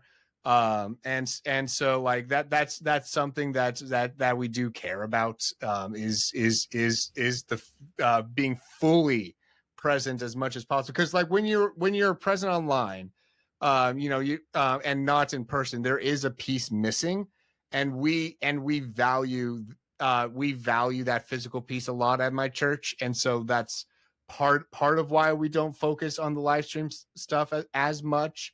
But again, it just depends on which part of the presence you value. Yeah. And we're not going to solve it for every church, and every church has different theology around different things of what they would consider viable to do via the internet and what stuff they would not consider viable. As soon as you throw sacraments in there, and I got a whole can of worms to answer. I'm not solving that for anybody. I'm not trying to solve that for anybody. You go figure that out yourself, amongst yourself, with your group of people, and what you're willing to do. And then that's, you're not willing to do it, then don't do it. Don't do a reasonable facsimile and pretend. Do what you're committed to, But I love the aspects, though, of you. So let me ask it a different way. Did the progression of getting more tech savvy, of doing stuff on Twitch, lead you to wanting to do more tech with your church and leading into doing worship, or was they just totally unrelated? I've always been into tech since I was very little. I figured out how to send an email at the age of like 5. And like, yeah. So sorry, you're dating me here. Email at 5, like we had Pong. We weren't sending any email. Yeah. So, technology has always been something that I've been very interested in. I mean, and now it's my career. I am a software developer. So I think that really that love for technology came first, because when I first started, volunteering at my church, I was one of the ones running the slides. Okay. Back there, running the AV booth. That was my first role, because that was what I knew before I learned drums. Right, I learned drums my freshman year of college. And that is how I got onto the worship team, found my love for worship, and then found myself becoming a worship leader. So, that all to say that with regards to streaming, then, it became the perfect blend for things, because I love the technology stuff, and also because with app design and things like that, I love the design parts of app design. And so with my overlays and things like that, I put a lot of my UI UX expertise into it, right? So that's why my I have my stream laid out kind of like a website, where you have a sidebar on the left that contains a column of information, and then on the right is the main stuff. It's literally just web design, but I applied it to an overlay. Yeah. Well, part of the reason I was asking that is because it's interesting for me, as I started to do more things in digital space, I figured out some skills that I could apply to being in person. So that's why I was asking, was it some of the being a streamer that then was like, oh, now I have more confidence and I have more ability to say, yes, I have a space to lead worship, as opposed to just be in the tech in the back. Oh, yeah, I can play the drums in the back, but I can actually move into the one that everyone is looking at and leaning into. So that was more of my curiosity was coming from, is because without learning some things I learned being a Twitch streamer, I wouldn't have went and started a prayer booth.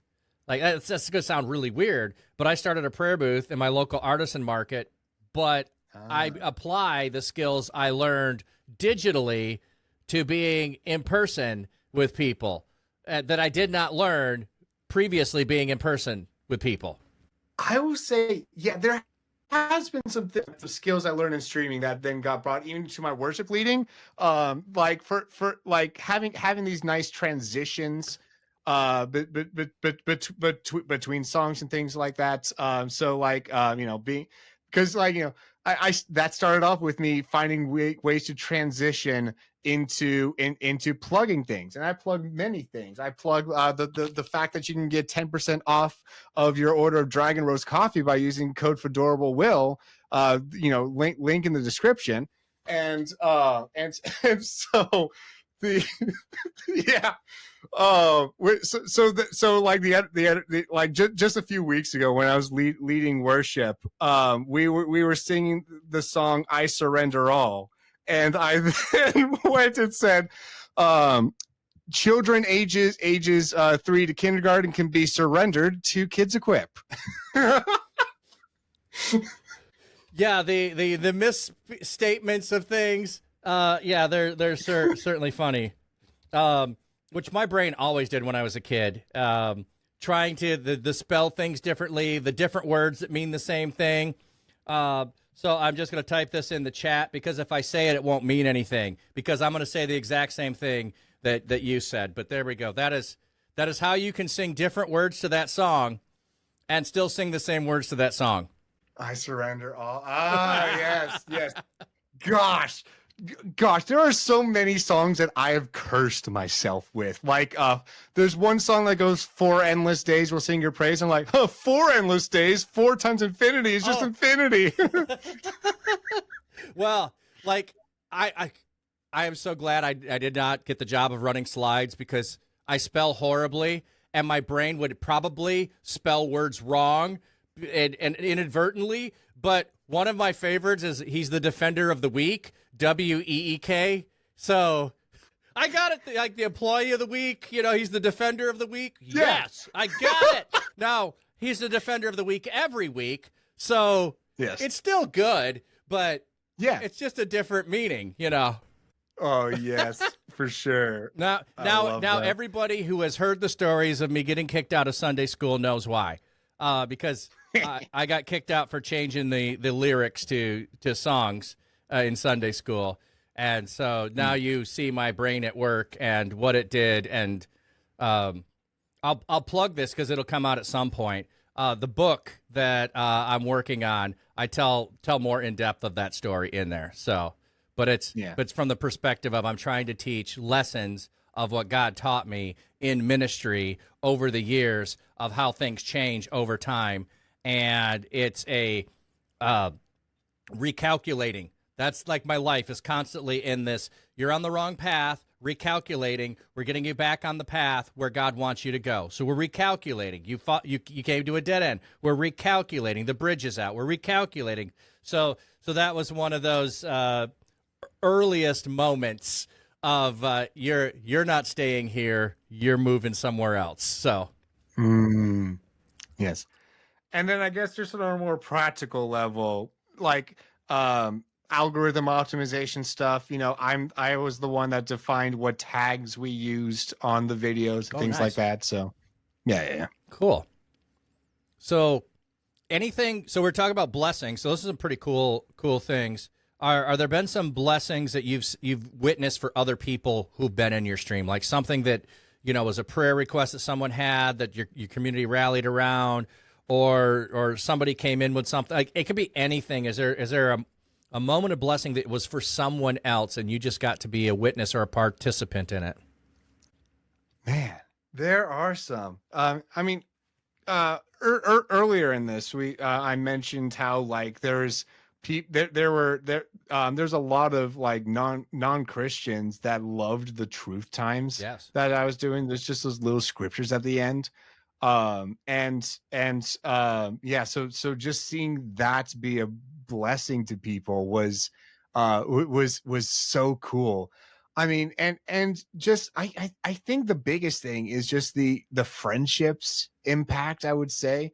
I mean, the fact that I got invited to someone's wedding. Well, yeah, that there was pretty big, and like some of the amazing like ReachConf, being able to meet up with people in person and to be able to have gospel conversations with people that have never had gospel conversations like that before. That is the icing on it all. Yeah. I was just going to shift and transition to Reach, but before we do, you said there were a couple. Is there any others the development of relationships, and like what a big deal to get invited to somebody's wedding and participate in that way. Like we were talking about gaming sessions and those things earlier. I know people who have known each other for a dozen plus years, and the first time they went in person was when they were at each other's weddings. That's how that group came together. They did not meet until a wedding took place, and then they gathered together with other people. Yeah. This couple, I had gotten to meet them in person before their wedding, simply because they once made a trip up to Chicago. Ohio it was between them and Chicago, and so they decided to like stop by my place on the way, and that was pretty sweet. But no, a lot of the people that were there at the wedding was first time being able to be there in person with each other and with the couple. And yeah, no, it just felt natural quite a bit. Just like, yeah, you know what, like, oh, you're shorter than I expected, but other than that, you're pretty much the same. It is funny on some level when, you know, you just see a person who's sitting behind a camera. You don't always have reference to know distance and height and weight and any of those things. Yeah, there's been some people I'm like, wow, I had no idea you were that tall, you know? Yeah. And then there's people who are like, I didn't know you were that short. Like, yeah, I am that short. Which, by the way, I went to the doctor again this year, and I shrunk again. So I am on that downward spiral of losing height, and I don't know how accurate it is. You know, I'm like, whatever. Like after I lost height 2 consecutive years, I figure it doesn't matter anymore. I'm just shrinking. You know, the incredibly shrinking man instead of the incredibly shrinking woman. So, yeah. It's interesting the fact that I said, "Oh yeah, you're short, you're shorter than I expected," and your first response to me was like, "Oh yeah, you're taller than I expected." You know, it's all perspective, isn't it? Exactly. I'll tell you who was way taller than I expected was Quiz King. Oh my goodness! Like. Not a little bit taller, like he was like a foot taller than I thought he was. I'm like, oh my goodness, he's a giant. Other people were, you know, okay, a little bit taller, a little bit shorter, but like I don't know why I thought he was shorter than he was, and like maybe because he looked kind of like body wise like one of my kids, so I was imagining that height, and then he was just bigger all around, but oh, that's wild.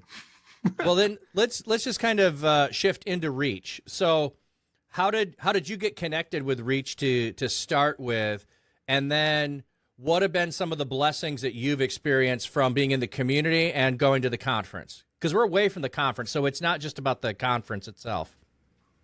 Yeah, I first heard about it through Catherine Naomi, who was originally going to go to the first one but wasn't able to. And so like that was the full stop on that. That was all I knew about it, was someone was once wanting to go and then didn't. That was it. And then but though for the second one there, Smart Alec was going to go, and man, he and I have become basically stream besties at this point. I would call it. And so like, you know, it was like, oh, I get to go to a conference and meet up with Alec in person. Like sign me up immediately. What's the conference about? Oh, it's like basic. It's just Wholesome TwitchCon. Don't sign me up. Yeah, absolutely. Well, I did. Well, the first conversation that I had. So I got a conversation early on because I knew Romans and had known him for a couple of years before it all was starting. And so I was one of the first people that he contacted and said, hey, we're looking to do alpha course and have some streamers do this and prove. I'm like, you don't need to say any more. I've led alpha at several different churches. I'm trained in doing alpha. I already was contemplating doing alpha on my stream this year. I'm in. I don't care what it is. I'm going to participate. And so, like, I was early in, which is interesting because I was so early in. I did not get necessarily the invite to the Discord or some of the other stuff that got set up. So I didn't know everybody in there. and I like there were suggestions on what to do with your stream and all that. So what I missed was all of the different hints and helps to do alpha on my stream. I knew how to do alpha in a home setting. Stream was different, and I'm adapting on my own without other people who'd figured it out telling me and helping me. So I was like, oh, that'd be great to be in those conversations, but I missed it. But afterwards, it was like you said, like meeting people that you knew, getting to know people that you did not know, being in the community. You know, those are some of the things. So you missed it the first year. Then when did you pick it back up then after? Okay, so you heard about it, and now you got Alec, Smart Alec, who you connected with. So it was just, okay, I know him. We're going to go. We're going to have fun. Was that it, or was there more? Real quickly, though, can I have you define what alpha is? Oh, alpha is a introduction to the Christian faith. So it's a course that was developed out of England, and it is a global, like there's been millions and millions of people that have gone through alpha. So alpha just being the first letter of the Greek alphabet, it's the beginning, so it's an introduction to the Christian faith. It's not designed to answer all of your questions. It's designed to be a safe place for you to come and be able to engage and ask questions. Gotcha. So totally the opposite of being the Bible answer man. So yeah. Okay, that makes sense. And then what was your question? Oh, sorry. Yeah, I was just asking. So you knew, okay, it's a conference. We can go. I can meet up with people. When did you realize there's a Discord and get involved with other people, or was it at the conference? Was it leading up to it? What was the transition or progress there of being in the community? Yeah, so Alec had a little discount code to be able to get in. And so, that's how, and then he told me about like, oh yeah. So, you can be a partner with them and things like that. And so like, that's got me interested. I looked into what being a partner with them was all about. And like, I was like, yeah, nope, sign me up. This is something I want to partner with. Yeah. Yeah. So what's your discount code? We'll just give that out now. Yeah. It's just Fedorable. Yep. Yeah, it's Fedorable. Ukulele was in here earlier. It's probably ukulele. Mine's Flat Cap. So go get a ticket from whoever you want, like whoever you're watching. Like if you want to go, it'll be a great time. I'll let you keep talking because I've mentioned stuff on multiple streams. People are probably tired of hearing me talk about it. So, what was the most unexpected thing that you experienced that you would not want to have given up when you were at Twitch? I mean, sorry, you were at Reach Conference. At Reach Conference itself. All righty. Man. Honestly, just being able to have some crazy conversations. I know Frey was in here earlier. And I keep bringing this up as the prime example of the kind of shenanigans I was trying to pull during that because so we were bringing him to his hotel, home from Waffle House we were just at, and this was like 1 or 2 in the morning, and I turned to him. He's sitting behind me in the car, and I turned to him, and I asked him, so what is your take on the Calvinistic view to predestination? At 2 in the morning. After Waffle House. Okay. So he did not have an answer at 2 in the morning for me on that one. But that just goes to show, like, I love having deep theological questions where like dialogue where we like dig deep into things and like figure out the why. Because I did not ask that question to like spread my love of Calvinism. No, I just genuinely want to just like I love using that as a like let's start thinking kind of question. Yeah. It's I have to say one of my favorite memes is Gandalf, and it says, "A Calvinist is never late. He always shows up exactly when he was predestined to." Yes, amen. Yeah. So, but no, yeah, conversations were so amazing. Yeah. And you and I had 2 or 3 that just went on, and we had a crowd that gathered at times and engaged with multiple people, which is even more fun than just 2 people having a conversation when someone else is able to add into it. Like Ray of Sunshine is popping in the chat there.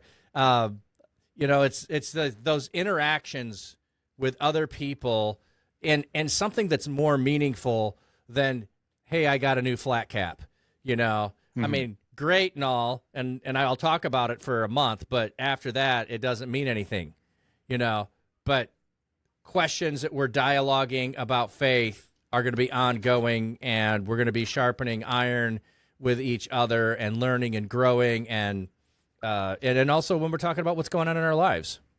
Yeah, for sure. Yeah. Yeah, seriously, like just being able to like have some deeper conversations about people's lives and to be able to then like hug them as they like as we give some like just those loving tears there. Oh yeah. Man, that is because and we talked about this during our talk on metaphysics. Just that, afterwards, people were all saying like, oh yeah, like, that I miss you. Even though we were still interacting with one another, people said, I miss you, because they saw like, man, like being in person, that is a more complete presence with one another. And it's a lot more sweeter. And because we are built bodily. And so to experience one another bodily is more according to our design. Yeah, I definitely agree that there is something tangible that you can have when you are physically present that you cannot have when you're not physically present. But I'm going to leave the body conversation to another time, because we would just go in a whole rabbit trail down there. I'll just say this. You need to go explore and I'm just in the process of doing this, so that's why I'm saying it, because I think you'd enjoy it.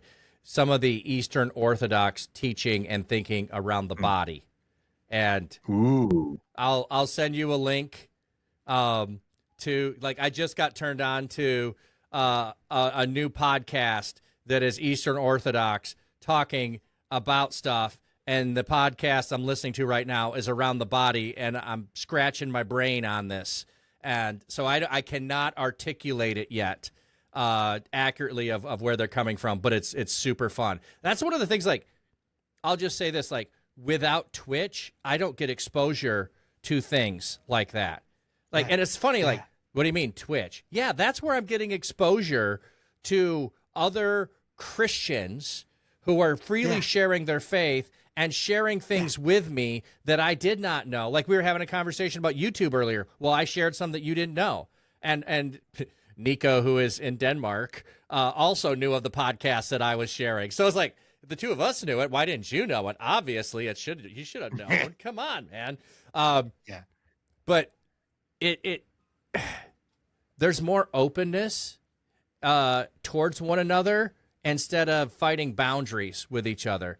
So there's no Orthodox church in my town. I don't think there could be one in my county, but I doubt it. The county next to me is got the second largest city in the state. There's probably one there, but okay, I'm going to drive over there, go into a church with people I don't know just to explore and learn things, and then say, no, I'm not here to learn your stuff because I'm going to believe it. I'm just curious. Like, I don't want to disrespect them either. So, there's those means of things that, to go back to, why are people showing up in your stream when you're talking about the Bible? Because even if they're not a Christian, it's not a barrier to walking through the doors of a church if they're a Muslim, if they're an atheist, if they're Hindu, if they're Sikh, if they're anything else. There's a barrier to walk in the doors of a church when all they want to do is explore and begin to learn.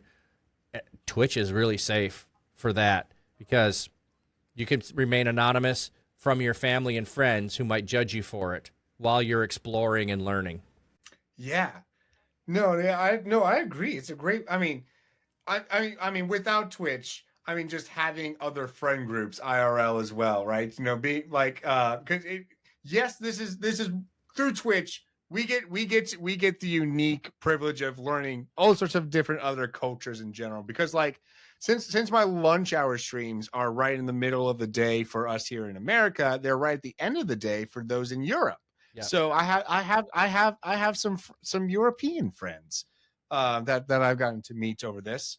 But no, yeah, I mean, we should always be seeking to, you know, like meet people where they are, and where they are. Yes, Twitch is one of those places, but also equally valid is like, I don't know, the bar if you don't have an alcohol problem, or at like a social club of some sort, like a D&D group. Yeah. Well, absolutely. Those are places, but usually a D&D group, you're going to know the people. It's not a pickup game, you know, and so you have to have an invite by somebody to bring you in. You're right. The bar could be a thing, but if you're a Muslim in a Muslim country, you got to find some other place to go to be able to do that too. So, and the other reason I bring that up is it's not that there aren't other places online that you could do this too. It's if you're in a closed country that's monitoring where you go, they're not looking at Twitch at this point yet and thinking, oh, there's a bunch of people teaching you Christian theology and the Bible in Twitch. Oh. A person in a closed country can walk through the doors of Twitch and the government never thinks anything about it. And their family and friends, what are you doing? Watching Twitch. Oh, those video game people? Yeah, those video game people, whatever. And they brush it off. So people can safely explore and get exposure in Twitch that they may not be able to in some places. So I just love that. Yeah, no. It definitely opens up a lot of unique avenues for sure. Yeah. And we're missing a whole bunch of chat. And Nika, love you, man. Also think religious divide is such a thing these days. It's nice to join channels like these, and for me as a Sikh, see our similarities and celebrate those as opposed to what might differentiate us. Yes, starting with those points of commonality where, you know, the truth of God is evident to all people. Yeah. Yeah, for sure. Yeah, I'm not very familiar with Sikh specifically, so I'll have to look into that later. But yeah, that's interesting. Mm-hmm. So any other things that stood out to you from Reach Conference that you got to experience while you were there? I mean, I feel like some of the most memorable stuff actually was stuff before and after Reach Conference. Because like during Reach Conference, there was a lot of, you know, hugging, crying, a lot of fun that was being had. But then also, like the day before, we went to the new Universal Epic Universe Park. Oh. And yeah, just being able to like have that be my first encounter with a lot of these people, and to just like, you know, make all these fun memories and experiences with them. But then most of all, the lunch on Sunday afternoon the next day, just with you know, being able to unpack everything that's happened with one another, and then also the two things that I mark that Sunday with is theology, because of course I would continue having theology conversations on that day, and taxiing, because after I had dropped off my roommates to the airport, like I specifically chosen my time to fly out to be later in the evening, so that I would have time to just kind of mingle in the meantime. And so I was just driving people back and forth to the airport for the rest of that day, and just having some conversations with people, and it was a lot of fun. Yeah. I also drove a lot of people back and forth to the airport. I think I made 6 trips to the airport on Sunday. Dang. And then my flight got canceled, and yep, my flight got canceled. I got caught in that, and then I had to get a hotel room, and I posted, "Hey, is anyone else in this situation?" it's a story for another day, or go watch the podcast with Stratus, because I think I told it there. I sweet talked them into a room when they didn't have to give me a room, and I got a room, and then I posted, hey, anybody else that's, stranded, let me know if you need a room. So Stratus ended up stranded as well, so he came and crashed with me, and we had a blast until I was exhausted. It was catching up with me. I was starting to get sick, and I'm like, I got to go to bed now. And I just boom, instantly went to sleep. So, it was that ongoing engagement with people and milking it for every moment and ounce of presence that you had with people, including the number of hugs that I could get in. I mean, I got a lot of hugs in, and that was virtual hugs. I appreciate the gesture, but I can't feel the gesture.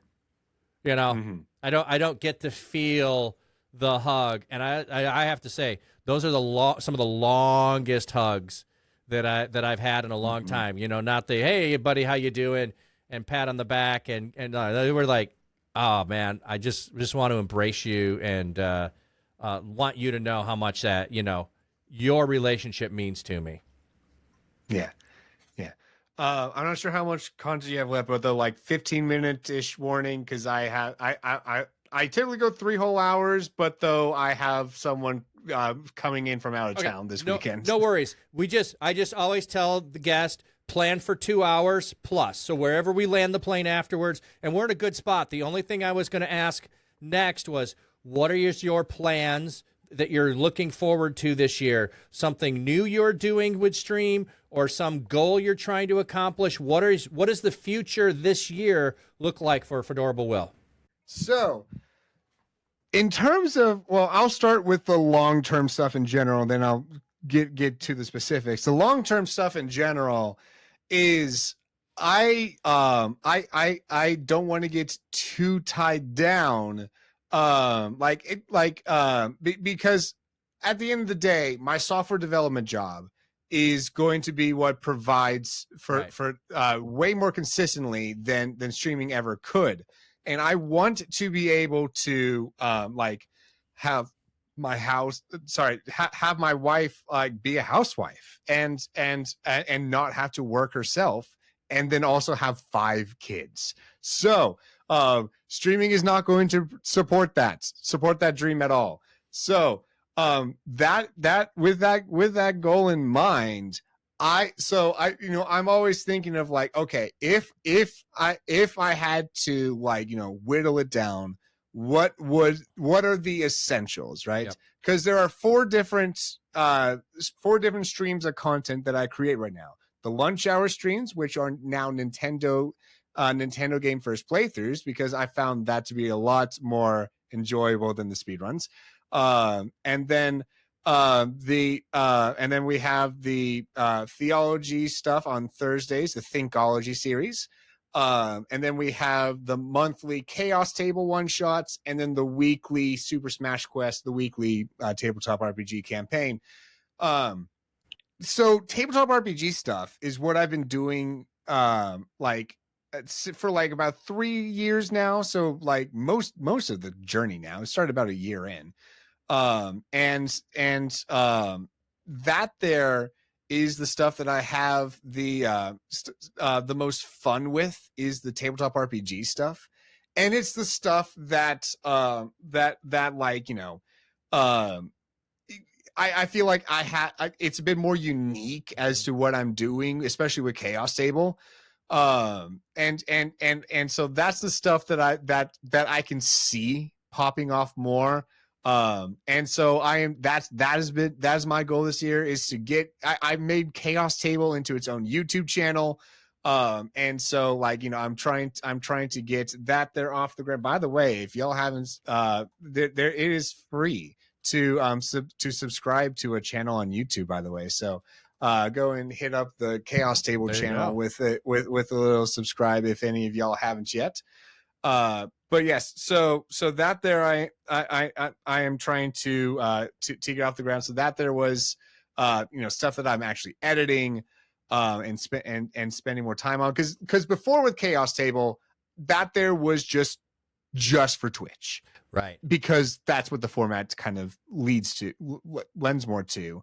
But though some of that started to like gain more traction on my main YouTube channel than my weekly campaign was.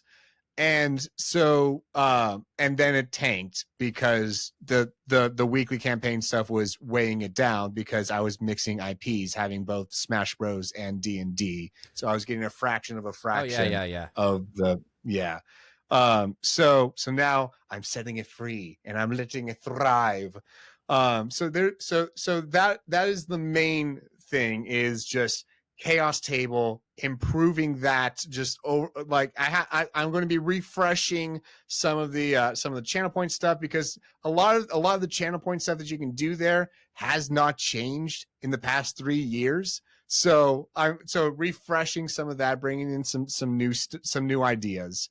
And then also continuing on the theology talks. I do want to see where I'm having a lot of fun with the theology talks. And so I want to see where this goes.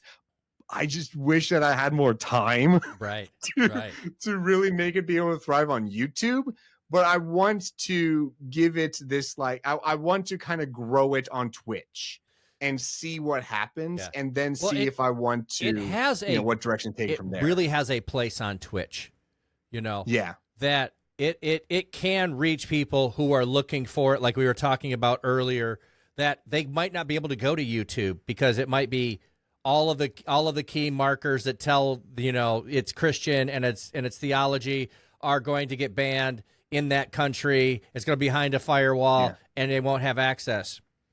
At Twitch, they will. It'll still be there, and they so. But I hope that there's a place for it in YouTube for other people. So that's awesome. I love that. Like the fourfold. Here's what you're doing. That's pretty cool, man. Yeah. All right. As we come to the end, I had 2 raids today. That's super cool. We get to raid out now. So I like to ask the guest, who should we raid out to? Because we get to go do a double raid and both bring your channel and my channel over to someone else and just bless them tonight. Or they might be mourning already the other side of the world. True. We're going to bless them tomorrow, but we're doing it today. Ooh. Okay.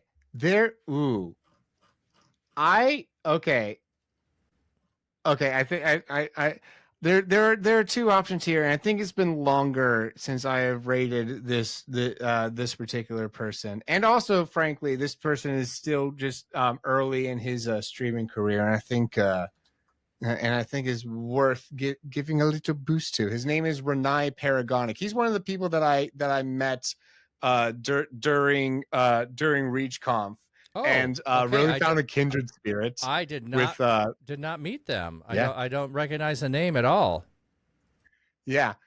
He and I are very kindred spirits in terms of like loving those kind of deep theology talks. Right now, he is doing a Pokemon Nuzlocke where he is like naming all of the all of the things, all of his little Pokemon after like characters in the Bible, and then like using that as a means to like kind of expound on that and stuff. So very cool. I love being introduced to new people. That's what I love. Like, you're going to know people I don't. I mean, it's fine if we raid Reach conference streamers. I love them, but to learn somebody new who actually is a Reach conference connected, that's cool. I'm going to have to go over there. We'll bless them. So if you want to say your farewells, I'll say mine, and then how about, well, then we'll start the raid. We'll do our credits and we'll raid out. Okay. So we're splitting off to do our ending segments. Oh, if you want to do yours separate, I was just do them together is what I was thinking. Oh, do them together. Okay. Yeah, okay. That's what I'm saying. You go first, then I'll go, then we'll push the raid button and we'll go to our credits.